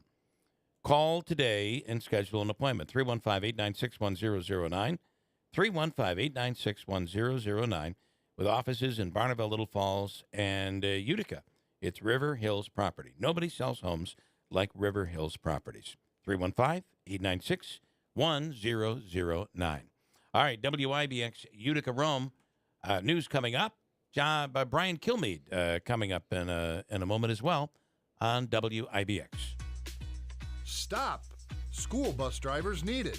Durham Bus Services has a unique opportunity to drive school buses, from minivans to full-size buses. All buses are automatic, air-conditioned, and easier than ever to drive. We're looking for reliable members of our community to learn while you earn and get up to $23.50 an hour, a matching 401k, medical, and paid time off. Apply online at nellc.com or call 315-275-8329. 2007, Barack Obama was losing to Hillary Clinton by 38 points. A state trooper is being mourned in Indiana. Aaron Smith was killed when a stolen car being chased hit him on a highway. He's got a young wife that was just absolutely adorable, and I would trade places if I could take away her pain. State Police Superintendent Doug Carter, the driver of that car, crashed and was taken to a hospital. It's a hazy morning from Milwaukee to Pittsburgh to Indianapolis and even farther south as Canadian wildfire smoke drifts down again. Unhealthy for sensitive groups, of course. Take care of your kids and the elderly and your pets as well. That's Fox meteorologist Janice Dean. America's listening to Fox News.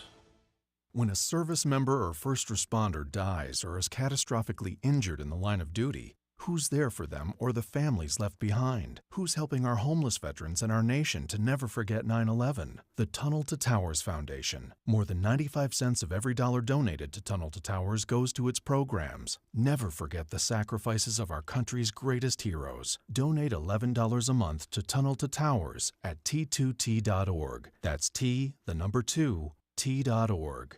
Hi, I'm Martha Stewart. Every year, more than 4 million pets enter shelters here in the United States. My friends at American Humane have been helping animals since 1877. The goal is to ensure that pets have a safe shelter, especially during natural disasters. Adopting a shelter pet allows shelters to help more animals awaiting care. Please consider adopting today and take some time to learn more about American Humane's other work at americanhumane.org. The Community Foundation of Herkimer and Oneida Counties is your community foundation. Together, we've invested $125 million in the community, thanks to people, families, and businesses that want to give back and build a brighter future. And you don't have to have big bucks to make a big difference. Join us as we invest in the future of our community. Learn more about your community foundation at foundationhoc.org. If you enjoy working with children and want a rewarding job with a flexible schedule, Whitesboro Central School District Transportation is the place for you. The Whitesboro Central School District is looking for reliable and professional school bus drivers for the upcoming school year. With great benefits, flexible schedules, and summers off, the part and full-time positions are great for anyone with a tight schedule or retirees looking for a way to fill their days. The Whitesboro Central School District is a leading school system in Central New York, serving 7 schools and more than 3,000 students. The district takes great pride in the success of its students and employees, and they're looking for skilled drivers to join their team. Help drive our students' success with Whitesboro Central School District Transportation. No experience needed, and they even have paid training. Call Transportation Supervisor Andy at 315-768-9740 or stop by the bus garage at 20 Wood Road, Whitesboro. Whitesboro Central School District, driving our students' success together. If you're hiring, it can feel like you're trying to find a needle in a haystack. You can hope the right person comes along, or you can just use ZipRecruiter. And now you can try it for free at ZipRecruiter.com/free. In fact, ZipRecruiter has helped a lot of business owners find their needle in a haystack, like Marco, president of operations at Telly Tires and Auto Centers. Because Telly Tires has grown a lot in the last few years, Marco needed to hire everyone from a receptionist to a store manager to a head mechanic. ZipRecruiter helps me find all the right people, even the most difficult jobs to fill. ZipRecruiter helps me keep my business running. Take it from Marco and millions of other businesses who've used ZipRecruiter. ZipRecruiter can help you find the needle in the haystack. See why 4 out of 5 employers who post a job on ZipRecruiter get a quality candidate within the first day. And right now, you can try ZipRecruiter for free. That's right, free. At ZipRecruiter.com/free. That's ZipRecruiter.com/FREE. ZipRecruiter.com/free. ZipRecruiter, the smartest way to hire. The 4th of July is an important holiday for all Americans. Hi, this is Joe Cordell of the domestic litigation firm Cordell & Cordell. For some husbands, however, in troubled marriages, holidays are marked more by hardship than harmony. If you're such a guy and considering divorce, know all your options, including alternatives to divorce. We advise, we advocate, and when necessary, we litigate. 518-554-0000. 100 Great Oaks Boulevard, Suite 110, Albany, New York, 12203. Online at CordellCordell.com.